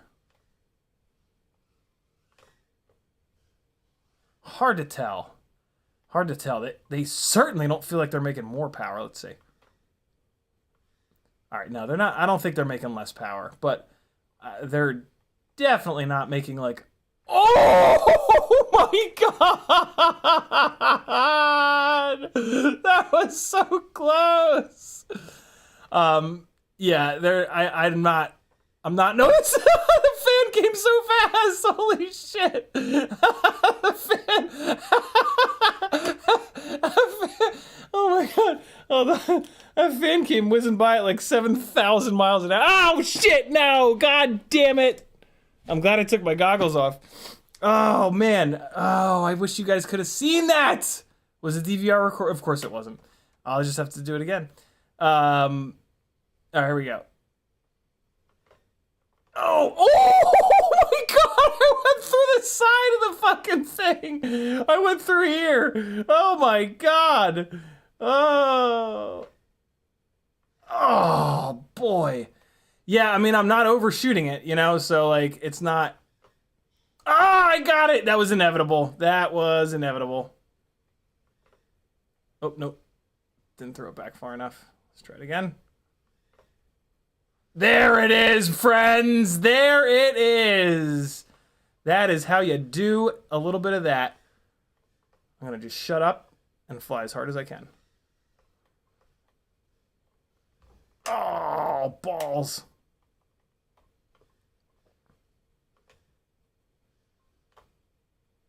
Here we go. Ooh, didn't think I was going to make it through there. Oh, that was a piss poor attempt at the dive.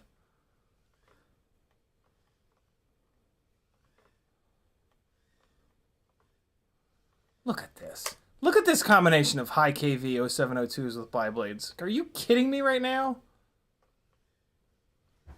Yikes. Yikes. Yikes.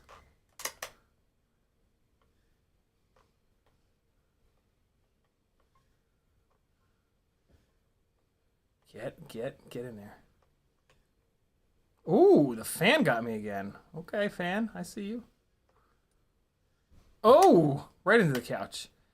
As if it were on purpose. No. Let me go through. Nope, didn't get it. I don't know what I was thinking with that. I don't know why I didn't bail on that. That was stupid. Ooh, boy. Easy. What's happening? Oh, God damn you, Larry. Oh, that's that. that is the end of the batteries that I have charged for these guys. Let's limp it down the stairs. Will I make it? Will I make it? I'm gonna hit myself. Sort of made it. Yeah. Build yourself one of these rigs, friends. The real winner here is me and you guys. Build yourselves one of these rigs. It's a whole other level. Get you some WeBLEED FPV Gores. I can't. I mean, maybe there's a difference, but I certainly can't tell. They seem to have every single bit of power. What is with the spammers up in here tonight? Holy crap! My dad's having to moderate. Good lord. Yeah, I just don't feel it. I don't see it. I don't think there's any difference. I've seen thrust stand tests from the WeBLEED motors. I've not seen thrust stand tests from the Tinywhoop motors. I think that's the only way that we would actually be able to know for sure, but I don't think it matters because it's I don't know if I need more power than this. I really don't. I really don't. What did June Loco say that got hidden? June Loco, I think you might have gotten hidden by accident. Because yeah, June Loco, you got hidden by accident, brother. I don't think Frank meant to do that. Here, let me see if I can unhide you. You're, unhide. Yeah, there we go. All right, you're back, June Loco. Wow, yeah. Get you some WeBLEED 28,500s. I just, I've got 2 sets of these Tinywhoop 30,000s, so, you know, I've got extras. But, like, yeah. Good lord. That is just wild. That is just, like, that is so much fun. These Tinywhoops are outrageous. Absolutely outrageous that we can do this. I just don't get it, man. Why are we flying anything bigger than these? Why are we not just building like 10 of these and then, oh, it broke. Oh, well. Next. The Mobula 6 ELRS is $100. And then you put like a $4 frame on it. And the 0702 26,000s are damn good. If they're not enough for you, or if you just want to support WeBLEED, which you should, you go to these 28,500s and it's on fire, and then BT 2.0 and away you go. Good God. That is that's just everything. Man, is that everything. I am staggered at what we just did together, my friends. That's what she said. Apparently there's my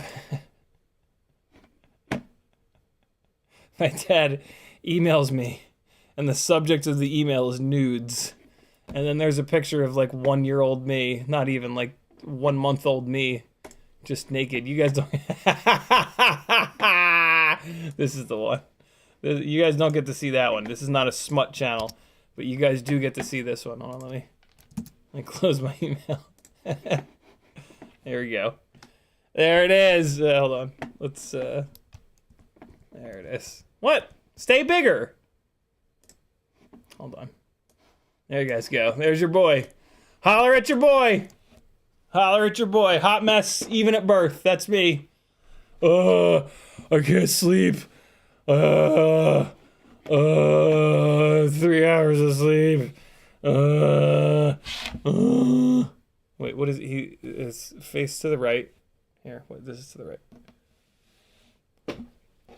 Wait, I'm like this. Here, hold on.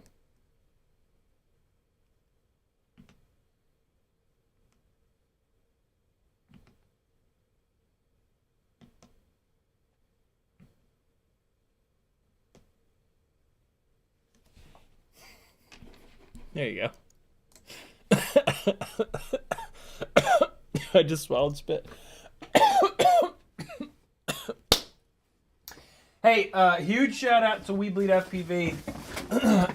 Oh God, it just went everywhere. They sent over, along with my order, they sent over a second set of the Gore 28,500 kV motors, which are going to be on this on giveaways. I don't know if these are going to be on this. Yeah, these are going to be on this coming Monday's giveaways.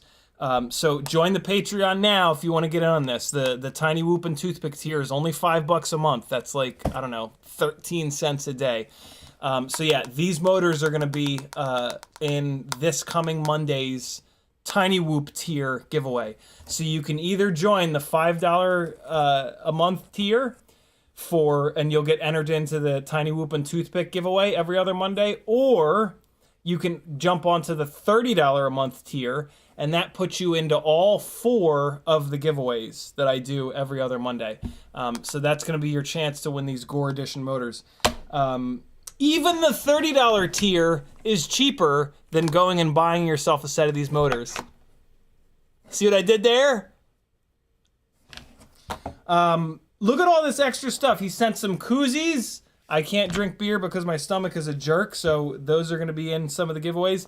He sent a whole bunch of stickers, which are going to start going out with every single Tinywhoop tier giveaway. And look at this. He sent an entire set of his gates. These are like $80. This is like an $80 set of gates. The sickest gates ever. You just saw me flying through them. They're huge. If you're a shitty pilot like me, you'll actually be able to fit through these gates because he made them nice and big for us goddamn weebs. Super, super, super cool of Zotac. See? I remembered. Chat fucking with me saying I mispronounced names.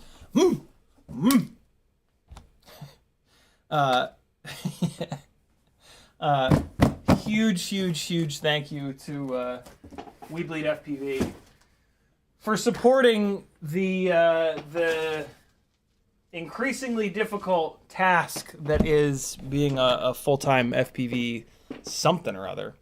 So yeah, go show some support. Head on over to WeBLEEDFPV.com and buy yourself something nice. You're worth it, and you're gonna love it. These Gore Edition motors, though, that's pretty rad, man. That's pretty rad. I'm very happy that I was kind of worried that there was gonna be like a drastic difference between the 30,000s, the Tinywhoop 30,000s, and the Gore 28,500s. Because like I've just kind of fallen in love with the amount of power that the 30s make.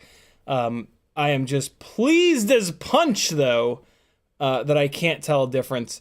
Which is, you know, and it's kind of interesting, right? So there is a chance that, all right, so here's what I know.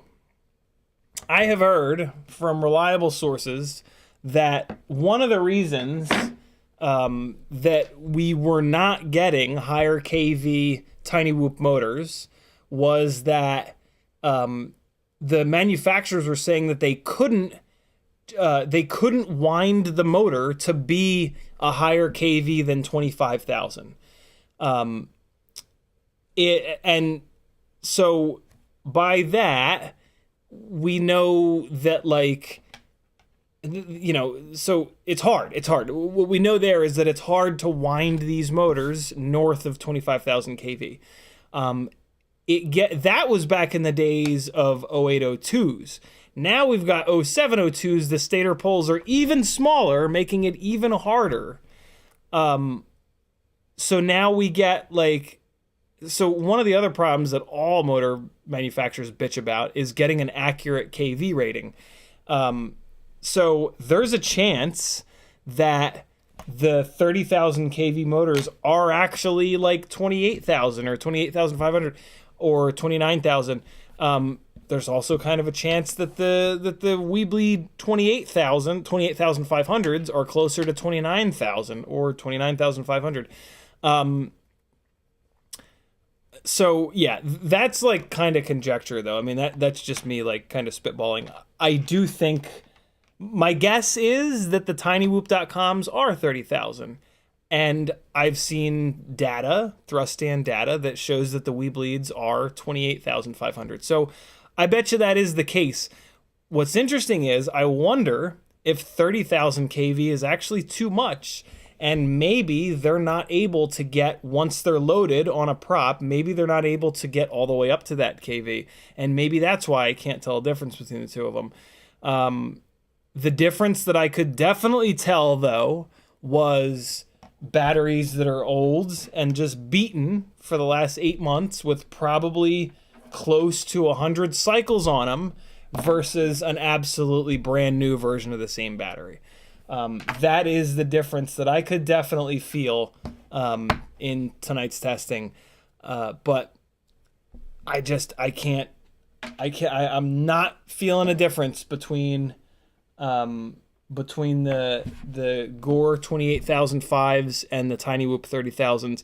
Not that it matters, because the Tinywhoops, because I have a feeling that we're never going to have a time period that they're both in stock, right? Tinywhoop got the 30,000s back in stock like last week, and they were gone in like 3 days. The WeBLEED motors are in stock right now. I bet you that they sell out within the next week. A month or two from now, I bet you that the Tinywhoop motors come back in stock and they'll sell out again in 3 days.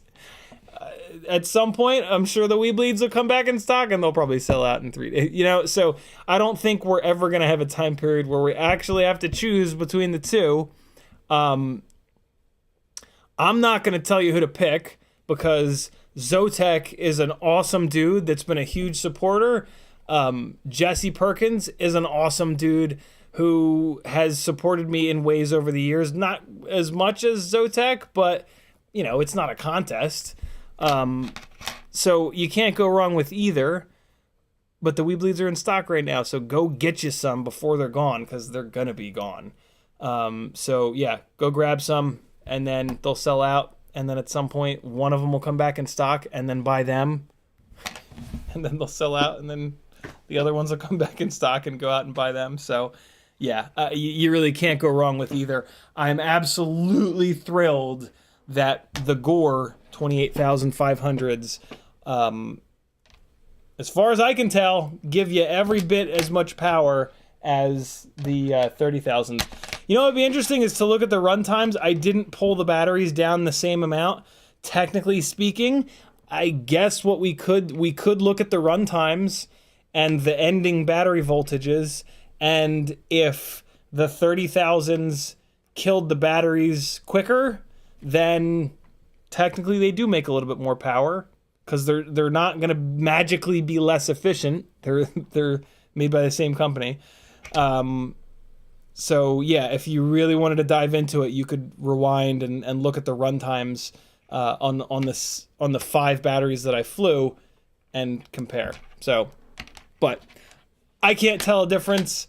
Go out and get you some of the ones that are in stock whenever they're in stock, whenever you're watching this, because Jesus Christ, these high KV 0702s are the coolest fucking things that have happened to Tinywhoops in the last couple of years. Michael D. FPV with a $5 super chat. Thank you so much for the support, my man. Get that last battery on the charger. It was 305 when you unplugged it. Super chat to get your attention. Thank you, Michael D. Let's see what it bounced back to. They bounced back really aggressively. So we've got a WeBLEED here that bounced back to 3.7. Here's a Tinywhoop. In theory, this is the last of the batteries that I ran. This bounced back to 3.4. This is probably that last battery. Another Tinywhoop battery here that bounced back to 3.78. Jesus, that bounced back a lot. We've got another Tinywhoop battery here that bounced back to 3.6. And then we've got a WeBLEED here that bounced back to 3.7. So yeah, this is definitely that last battery that I flew. And yeah, it was struggling coming down the stairs, and it is on the charger. Thanks for the support and for the heads up, Michael D. Let's get caught up on chat, and it looks like we're coming up on 8 o'clock. We're gonna shut this thing down. Feel free to ask any questions you've got, though. I'm always willing to stay late. You know what's what. All right. Scrolling. Brandon McBean says, cool angle on the mirror there. I know, I've never done that before. The mirror is leaned back against the fireplace, so I had to angle it forward, but it was cool that it let me stick on the, I don't know, it was just cool the way it did the thing. Metal-Nerd-Skin with a $5 super chat. Thanks again, brother. He's enjoying some 0702 Mega KV motors. Bot Grinder was in the house. I missed him. Damn it. Hopefully he's still here. What's up, Bot? How the hell are you, my man? You got to build one of these, brother. You'll never fly anything else. Denzel the Terrible says, knife edge the holes in the headrest. Yeah, we tried to do that when I was at the apartment one day. They're a little too small, I think. Bambi Takes Flight says, do you bother using the bump recovery system in Betaflight CLI? It's meant to be pretty good in 4.3. Bambi, great question. I've actually been using it. It's called Crash Recovery. I've been using it for the last probably closer to a year. Yeah, Crash Recovery works really, really well. The only time that it sucks is if you're trying to do wall taps. But with the amount of time that I've spent sanding and painting the walls in this place, I ain't fucking doing wall taps ever again. Yeah, Crash Recovery works really good. You are going to have to dial it in a little bit. I think Joshua has a video on Crash Recovery. It's not a set and forget. It's not just a turn it on and it's going to be perfect kind of thing, depending on your rates. And I have pretty low rates. It's mainly going to activate when you do full stick, yaw, and roll. Because when you do full stick, yaw, and roll, the quad will actually exceed the maximum velocity that you've dialed in, believe it or not, and that can trigger Crash Recovery. You'll know when that's happening by you'll do a really aggressive yaw and roll move, and in the middle of it the rig will go and it'll just all of a sudden like level itself. That's Crash Recovery turning on when you don't want it to. You go back into the CLI, you type get space crash, and that'll show you all of the Crash Recovery values. One of those values talks about like threshold, like rotation threshold. You're going to move that up a little bit. Joshua's got a video. He explains it. Red Dago says Hooping Wild. Tuner Taxi. We got that one. All right, caught up on top there. Let's scroll down a little bit. And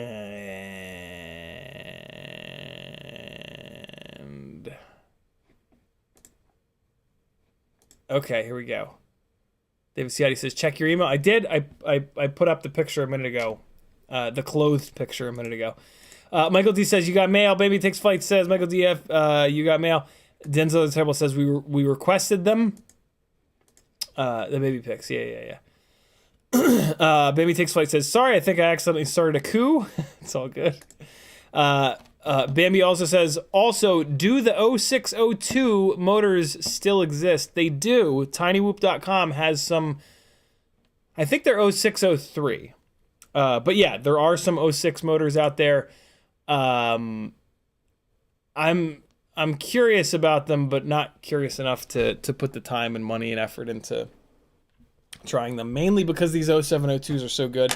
And what I'll say is these 0702s, I can just tell are a really good match for these bi-blade props. I don't really have any reason to go smaller. Like I actually wouldn't want a smaller motor. These just feel kind of perfect. I mean, perfect is a big word to throw around. But yeah, I would not want less stator volume for these bi-blades. And the reason I say that is because I've put these bi-blades onto 0802 30,000 kV motors, and they feel very, very similar. Which means that 0702, which means that like you go down by one, which is actually a big drop, right? 0802 to 0702 is a huge drop when you look at percentages, right? 7 millimeters versus 8 millimeters. That's like a 12 or 13% difference. If you take another 12 or 13% off to go down to an 06, but no, it's an 0603. Yeah, I don't know. I would rather have an 0702 where it's 2, 4, 6, 7, 8, right? That's about the right ratio. 0603 is 3, 6. That the height, the height being half of what the width is, that's a motor that's not going to have a great power curve. You want the height of the motor to be like roughly 1/3 of the width. 1/3 to 1/4 to 1/5. That's the range that you want to be in. A half, that's not where you want it. That's going to be a motor that's too tall and not wide enough, and it's going to get too hot. It's not going to give you a good throttle curve. So yeah, the 0603s, I'm not really interested. I mean, I'm interested for science, but not in reality. Metal Dirtskin says, does that prove that weight is the main difference in 0702 versus 0802? Not really. I mean, we didn't fly any 0802s tonight, but we have certainly have in the past. We've tested 0702 versus 0802 a ton in the past, and the 0802s are better for heavier weight rigs. They make the rigs significantly heavier themselves, and yeah, these guys are so small, and we're trying to do such gnarly stuff inside that the weight difference between 07 and 08 is just too much to just, like, it's great to have the extra power, don't get me wrong. The 0802s will crank a tri-blade, whereas these 0702s are really happiest on a bi-blade. But the added weight of the bigger motor and the tri-blade versus bi-blade, for me at least, doesn't make sense for the just like gnarly stuff that I'm trying to do in the house. So yeah, the 0702 to me is the sweet spot, because it just opens doors to doing shit like you just saw. Like, I would be crashing a lot more often doing the stuff that we were trying to do tonight, and those crashes would be a lot harder because of the extra weight, right? So yeah, there's a special kind of magic on the 0702s. Thanks again for the super chat, Michael D. Z. Corellis says, as you go higher in labeled KVs, you would need a bit lower pitch to take advantage of the RPMs. Yeah, we're doing that with changing the number of blades, which is like hitting it with a hammer. What I've been meaning to try is the HQ bi-blades, because those are all of the HQ Tinywhoop props are slightly lower pitch, from what I understand, than the Gemfan Tinywhoop props. So maybe next week, maybe the week after, we're going to play around with these same two rigs, see if maybe we can, maybe the 30,000s will like that slightly lower pitch bi-blade.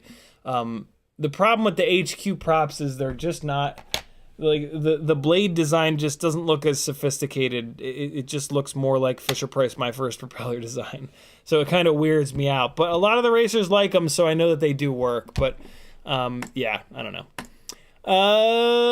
Michael D says, you got more mail. Bambi Takes Flight says, will it do my laundry too? It will not, but you wouldn't want it to. Tinywhoops would do your laundry horribly. My dad sent me a picture called Family. This is more me as a child. This is much more of a representation of me as child. Guess which one's me, guys. Guess which one's me. You'll never guess which one I am. This is at my late Uncle Vince's house up in Boonton, New Jersey. He had croquet in the yard, and I always loved it. I'm holding a croquet ball there. I used to absolutely love going up there and playing croquet in the backyard. This is where's the pointer? This is my cousin Mark here. This is my grandfather here, my dad's dad. I don't know who this infant is. This is my cousin Angelo. This is probably my cousin Dominic. And this is my cousin Andrea. And you'll never guess it, but this is me down here being a fucking maniac. Juju says, what's your opinion on the 8 Pro?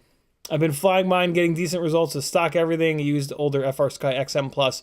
It's a very interesting first rig for you, but there's not going to be an amazing upgrade path.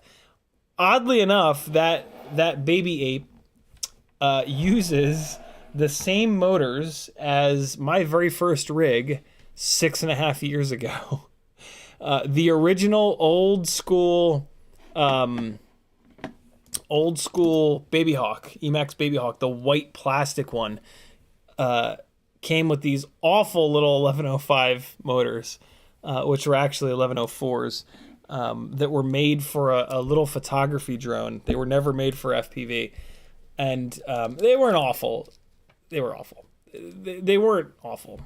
They weren't great. But, yeah, they were fine. They were awful. They weren't awful. They were okay. At least they were smooth. And yeah, the reason why you said Baby 8 Pro. I'm just thinking about this. I don't know anything about the Baby 8 Pro. I only know that the super cheap, like $80 Baby 8. And yeah, it uses those motors. It's fun. Get you up in the air, get you some stick time, and then you can start custom building stuff and get something that rips. Muddertskin says, volume-wise, 0702 is like 76% the size of 0802. Yeah, it's a really big difference in volume between 0702 and 0802. And what's interesting is, like, when you're flying them, you can't, like, it's not nearly as evident because of the weight. Like, the 0702s are very light for the amount of thrust that they produce. So, Morton Upshot calls out Baby 8 Pro is the same rig with an upgraded camera. Okay, cool. So everything I said was kind of dialed in. Yeah, get it up in the air, beat it up, smash the shit out of it. Your first rig is going to be totally different than every other rig. So, yeah, destroy it and just go for it. EEDoc says HQ whoop prop hub equals sick face. And that right there is one of the big reasons that I've not tested those HQ props, because yeah, the hub sucks. And you have to literally drill the top of the hub out. It's just stupid. But I will do it for science and for you guys. You just gotta wait a little longer. Baby Takes Flight says, I think 0603 have a bigger volume than 0702. They do indeed. I'm after 0602, would love 0502. I have a ridiculously light whoop that I would love to shave another gram or two off of. Interesting. I don't know of anybody that makes 0602. But yeah, 0603 definitely has more volume than 0702. To do that quickly in your head, guys, it's really simple, right? 07, like from 06 to 07, like 6 to 7 there's a little jump there, but then 2 to 3 is a huge jump, right? 2 to 3 is like a 50% jump. Not quite, but yeah, 2 to 3 is a big jump. 6 to 7 is not nearly as big of a jump. It's not that simple because we're talking about a circle and pi and all that nonsense, but that's an easy way. Like if you're looking at motors and like if the stator height goes up and down by 1 millimeter and the stator width goes up and down by 1 millimeter, the stator height changing is almost always going to be a bigger increase or decrease in volume than the width. That's what I'm getting at here. Morton Upshots, we got that. Baby Takes Flight with a 20-pound super chat. Thank you so much. Well, that escalated rather quickly. Takes this as my apology for what I started the night in the other entertainment. Love you, bro. P.S. Your dad's a legend. He most certainly is. As are you, beautiful bastards that support me to allow me to keep doing this and keep bringing my dad into the chat for you guys to kind of hang out with and laugh right along with. Michael D says, do they make 0902 motors? They do not. I've never seen an 0902 motor. They went straight to 1002s. Let's do a really quick, I'm going to do a freestyle tiny pusher, tiny lifter. That's what they're called, right? Yeah. I'm going to do a freestyle tiny lifter battery for you guys. Because I want to. And I now have an extra frame, so, you know, why not break a tiny lifter live? Tiny lifter is not the right rig to be flying freestyle on, but I'm kind of curious. I'm curious as to what it'll do if I push it really hard. So let's find out together. What do you say? Plus, I got a bunch of the tiny lifter batteries here sitting on the charger. Let me take this battery off that I over discharged. Throw it on the tester. 3.82, perfect. And then this is the one that didn't charge before, and now it is charged. I am going to fly this though when the stream is over to make sure that it's not shot. I have not killed any. Here's the other thing that's kind of crazy about these WeBLEED batteries is I haven't had one shit the bed on me yet. Tinywhoop batteries like have a nasty reputation for just they're sitting there and then they just go like, nope, I'm dead now. I don't want to live anymore. And then they're, you know, no longer working. But somehow the WeBLEEDs are damn near invincible. So let's see how quickly we can just blast through, basically, a set of these Beta FPV 260s. These are the lightest weight BT 2.0 batteries, and I'm trying to keep the weight down as low as possible on these Tinylifters. So here's what we're about to fly around. It flies like absolute ass because this camera is 26 grams and it's up really high. Like most rigs fly like this. This rig basically flies like this because it's so heavy up top. But I'm super curious. Let's see what it's like with. And now this is also on a newbie drone board, so I'm going to be flying a little bit crappy, but it's got so much weight up top that I won't even notice that. Welcome to OpenTX. Pretty good chance we're going to break this. Fair warning. This is just, it's too much weight to be crashing, and I'm certainly going to crash flying this hard. I'm going to keep it down here, though, and there's carpeting down here, so in theory, it might survive. But, you know, I got all these gates set up. It's looking all cool down here. Let's see what's going on. Probably going to be a little bit quiet through this because I got to concentrate.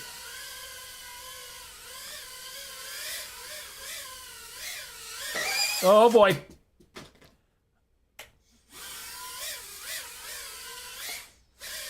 Ooh, boy, does it lose altitude quick. There's a chance I broke it already. Oh, boy, this is hard to fly. Oh, shit. It is hard to fly. Let's see if I broke it already. I wouldn't be surprised if I broke a duct on that hit. Yeah, I did. Although this is the duct that I glued back together already. So that's fine. Let's keep going. Oh, the camera tried to come out. All right, put it back in here. Don't fly your Tinylifter like this. All right, here we go. Jesus.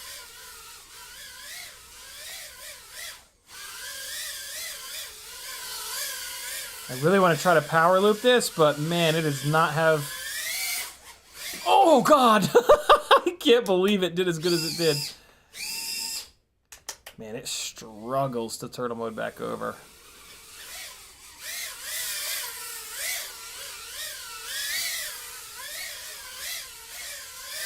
I cannot believe... Ooh, that hit something solid. Oh, no.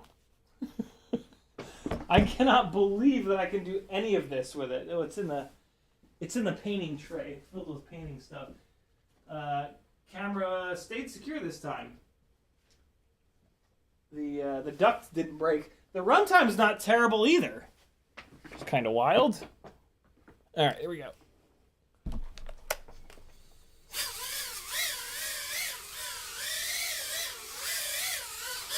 Oh, God.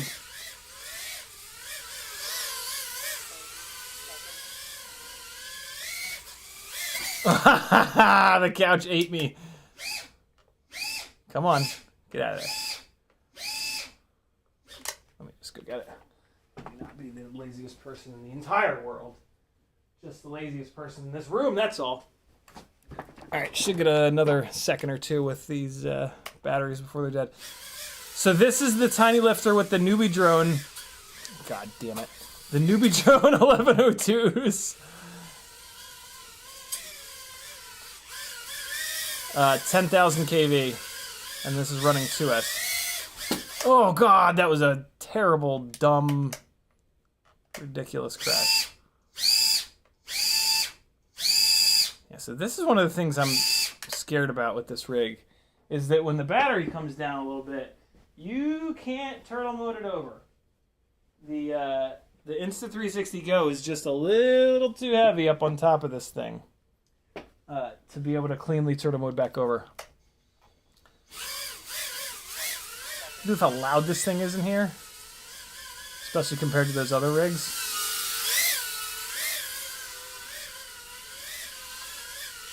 There's the low battery warning. So there's a hard and destructive battery on the on one of the Tinylifters. I again do not recommend that you fly your Tinylifter like that. It is not meant for that. Jesus. Yeah, man, that broke right on the glue. Interesting. These cockroach frames are really good, but they are a little brittle. They're just not, but they're not meant for, they're not freestyle frames. There goes the Insta360 Go just vibrating across the desk. They're just not freestyle frames. They're like more cinematic-ish frames. I'll show you where it broke. I had already glued this back together. It broke right there. Right back there. And I've had, this is the third Cockroach 75 frame. I mean, the biggest problem is that I have this thing loaded down with the Insta360 Go 2. It's just, I'm asking way too much. With a regular like freestyle setup, this frame probably wouldn't be nearly as bad. But with a 26-gram camera on top, I'm asking the impossible of it. But yeah, my God, the flight, this rig flies so good with these 10,000 kV motors. I kind of can't believe it. The fact that I almost did a power loop is pretty absurd. The flight characteristics are just awful though, with the tiny little propellers and that much weight on it. You know, with a 26 grams, that's what a naked GoPro weighs, right? And like naked GoPros are typically flown on Tinywhoops that are like 2.5-inch propellers. These are 1.6-inch propellers. Like, it's just a silly setup, but very, very, very fun. All right, friends, let's get caught up on chat, and I'm going to shut this thing down. We are after 8 by a little bit here. Tuner Taxi says those 1102s from Newbie Drones are freaking amazing. 6-minute flight times on my Tinylifter. Love it. Yeah, I don't get it. I don't get how 10,000 kV is doing so well on those motors. There's going to be some more. The Tinylifters are in a really good place, but I still do want to spend a little bit more time comparing the Newbie Drone 1102s to the Beta FPV 1102s. What I really like about the Newbie Drone 1102s, though, is that I can run them at 100% throttle output because they have a 10,000 kV. The Beta FPV 1102s are only sold in 18,000 kV, so you got to bring that motor limit all the way down to like 65%, and that's a bit much. What is cool about those motors, though, is you can put them on the bi-blades, and the bi-blades perform really well. The problem with the bi-blades is they're noisy. You think this thing was noisy just now on these tri-blades? On the bi-blades, it's way more shouty. And the whole point for me of these Tinylifters is to fly them in like sketchy spots where you want them to be as quiet as possible. So, yeah, I don't know. Veritas Weezer says, just think, when the picture was taken, there were no cell phones, lightweight RC, anything didn't exist. You had to build an airplane from scratch and pay $1,200 for a top-tier radio. Yeah, back when that picture was taken, my dad was working for Princeton Plasma Physics Lab, and he had a buddy who would build balsa wood airplanes. And I remember going out and seeing him fly it once. He'd just gotten done repairing it from the last crash, and he put it up in the air and flew it for a little bit, and then crashed it and exploded into a million pieces, and then he spent the next 3 months repairing it again to get one more flight in, and then crash it again and spend 3 more months repairing it. So, yeah. Veritas Weezer says, CDs does not exist yet, and tapes were prevalent. Yeah, it's true. Tuner Taxi says, get you some GNB 380 to 530s. They're perfect. They're a little too heavy. We've tested them a bunch here, and they're a little bit too heavy. I really like the GNB 300s, which are not branded as 300s anymore. They're not branded as GNB anymore. They're branded as Emax. But those are really, really good. Those are what I run on my Mobula 7 ELRS, and they're pretty awesome. Tuner Taxi also says, don't use glue on Newbie Drone frames. Set your soldering iron to 300 and melt the plastic back together slowly. I used to play that game. What would happen a lot, though, is that it would shrink a little bit, and then the prop would hit it. now that I've coated this in the UV reactive glue, I don't know if I'll be able to get it back together. I have an extra one of these frames. I'll just swap it on because I mean it's once it breaks, even if you melt it back together, that's always going to be a sort of a weak point. And it's on the front, so I'm just going to keep slamming it. Actually not, but yeah, I have an extra one of these frames, and it's a quick swap. It's a great idea though, Tuner Taxi. I've played the melting plastic with the soldering iron game quite a bit way back when. Nowadays though, I'm just like, fuck it, new frame. Whatever works. Michael D says, thanks for sharing the info about removing the rubber seal from the ammo box during the Monday stream. I'd gotten a couple from Harbor Freight. I had just gotten a couple from Harbor Freight. You're certainly welcome, Michael D. Yeah, ammo boxes, which are very cheap from military supply stores, are a great way to put a great thing to put your batteries in. They're fireproof. Just make sure you take the rubber gasket out because otherwise you will have built a bomb. Fat Pastor says, got the new Moblite 7 HD0 coming to add to the HD0 Whoop shootout before the final edit. Interest in your HD0's journey. I'm getting there. I was actually gonna get my Mobula 6 HD0 going on tonight's stream, but then the Gore motors showed up and I was like, nope, these take priority. So maybe on next week's Whoop Wednesday will be Mobula 6 HD0 time. Unfortunately, you guys won't be able to see me fly it because I only have the one module, which I'll have to hook up to my goggles. So, yeah, you're not going to see much Mobula 6 HD0 content on here unless I can get another one of those modules because, yeah, you're just going to watch me fucking Stevie Wondering about in my chair. Tuner Taxi says, I'm running mine on ByBlades, the Newbie Drone 10,000s. I don't think I've tried them on ByBlades yet. That's a good idea. I'm gonna have to give that a shot to see how it compares to the tri-blades. To be honest, I really liked it on the quad blades, and I have a set of the Gemfan V2 1.6 inch quad blades from Flywoo on the way. I think. I can't find the email from the Flywoo order, which is a little bit worrying. But I actually hope I didn't put that Flywoo order in because I realized that I forgot to put some... Hey! Down in the description, I am now and on CiottiFPV.com, I'm now on Flywoo's affiliate program. So if you ever order direct from Flywoo, hook a brother up and hit my affiliate link before you check out. Down in the description, there are two new links. There's an affiliate link to the Flywoo M2 hardware kit, which is one of the very few, if not the only, M2 hardware kit available. So you can get M2 by 4, by 5, by 6, by 7, by 8, by 10, by 12, and by 20 screws all in one kit, instead of having to buy 100 of each of those sizes on Amazon. And also, what's the other thing that I added? Damn it. I just did this yesterday. So yeah, that's down in the tools section. And then, did I put the props? Was it the propellers? It's not. What was the other Flywoo thing that I put in here? Damn it. Is it a charger? It's not a charger. Damn you, past me. Why you gotta forget things? Yeah, that's not past me.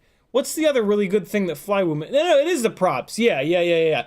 I put the props in. Gemfan 1636-4, because it's a quad blade, V2. So yeah, next time you do it. So race wires are the things that I forgot, Brandon. Well, no, I did add those. I put the race wires in here as well. I added 3 links.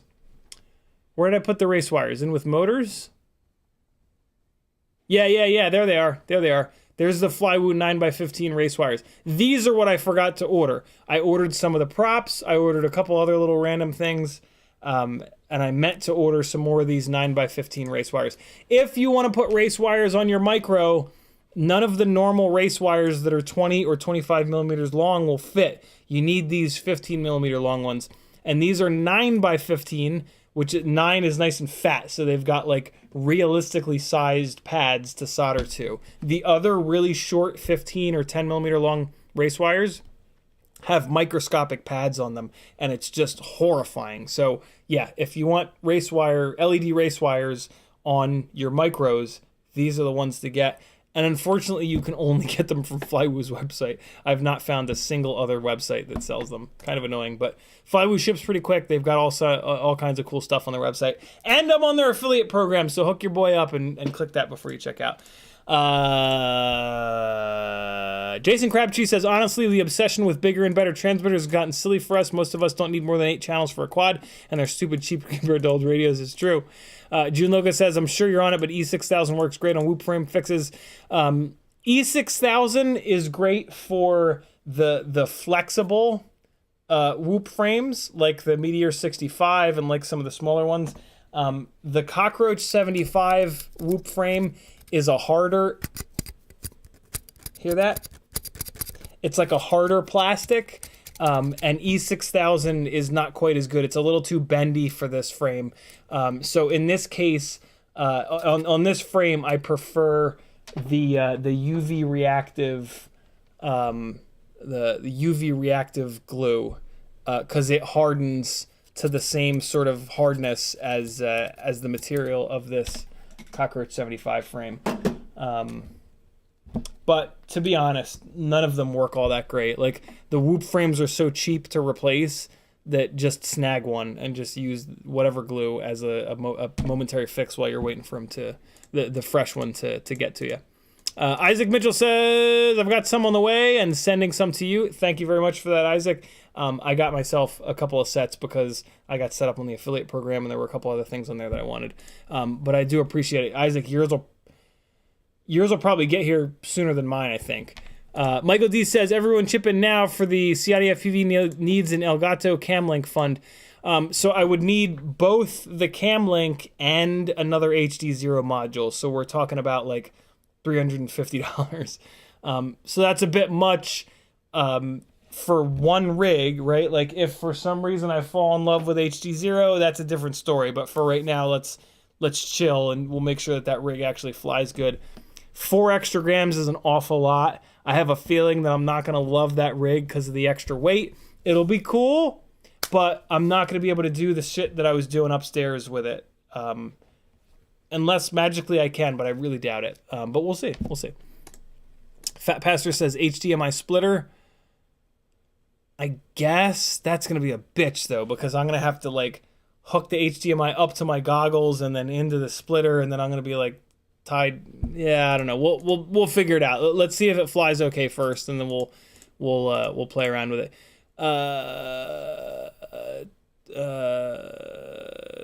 Tuner Taxi says, still need to send you my HD0 monitor. I'll hit you up on Instagram and send it your way. Oh, that's right. Tuner, very cool. So there we go. We will have a way for you guys to watch what I'm doing. Kevin Sumner says, didn't we work out that you just need an HD60S Plus so it'll do HDMI pass-through? Yes, and I have one of those, but unfortunately, that is one of the models that does not work on Mac. So, yeah. But let's just get the rig in the air first. We'll see how the extra 4 grams is. I don't think that... I've flown Tinywhoops that are 4 grams heavier than these. And, like, yeah, they're totally flyable, but they crash really hard. That makes them break a lot more often. And I just can't do the stuff that I want to do. Sure, it'll be better for you guys to watch, but I'm not going to be doing the... You know, what's more important, the picture looking clear or me doing wild shit and screaming and laughing? Me doing wild shit and screaming and laughing, right? I hope that's what you guys are more into. Bambi Takes Flight says, hey, have you seen the new HD0 VRX from FR Sky receiver built into 7-inch monitor? I haven't. That's God, I love that more HD0 stuff is coming out. Michael D says, don't forget about the battery on the charger and have a great night. It's already off of there. Thank you, brother. Kevin Sumner says, you have the non-plus. I thought I had the plus. I thought it was all the 6s. When I looked it up on their website... Oh, I have the S. But yeah, I don't know. We'll figure it out. I just, like I said, I really don't think that I'm going to be doing a lot of flying with that rig, just because 4 grams is too much of a penalty. It's just, we'll see. Love you guys. Here comes the Rip Squeak flight from the opening of the stream. For anybody that didn't catch it, this is the 1306 powered Rip Squeak on the Emax Avan 3-inch props. I want you to notice the tune. The tune on this rig with these propellers is absolutely outrageous. I'm really, really, really impressed. Let me give you guys some music for it, and then I will see you on Friday. Bad Habits by Jules Gaia and some Rip Squeaking. I gotta fast forward this a little bit. This is on Betaflight 4.2. Really rough tune. Just stock tune, a little bit of extra D gain, a little bit of extra P gain. Nothing wild. Love you guys. Be good. Don't do anything I wouldn't do.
Hey, right there is me noticing that air mode is off, for the record. Love you guys. Be good. Bye-bye.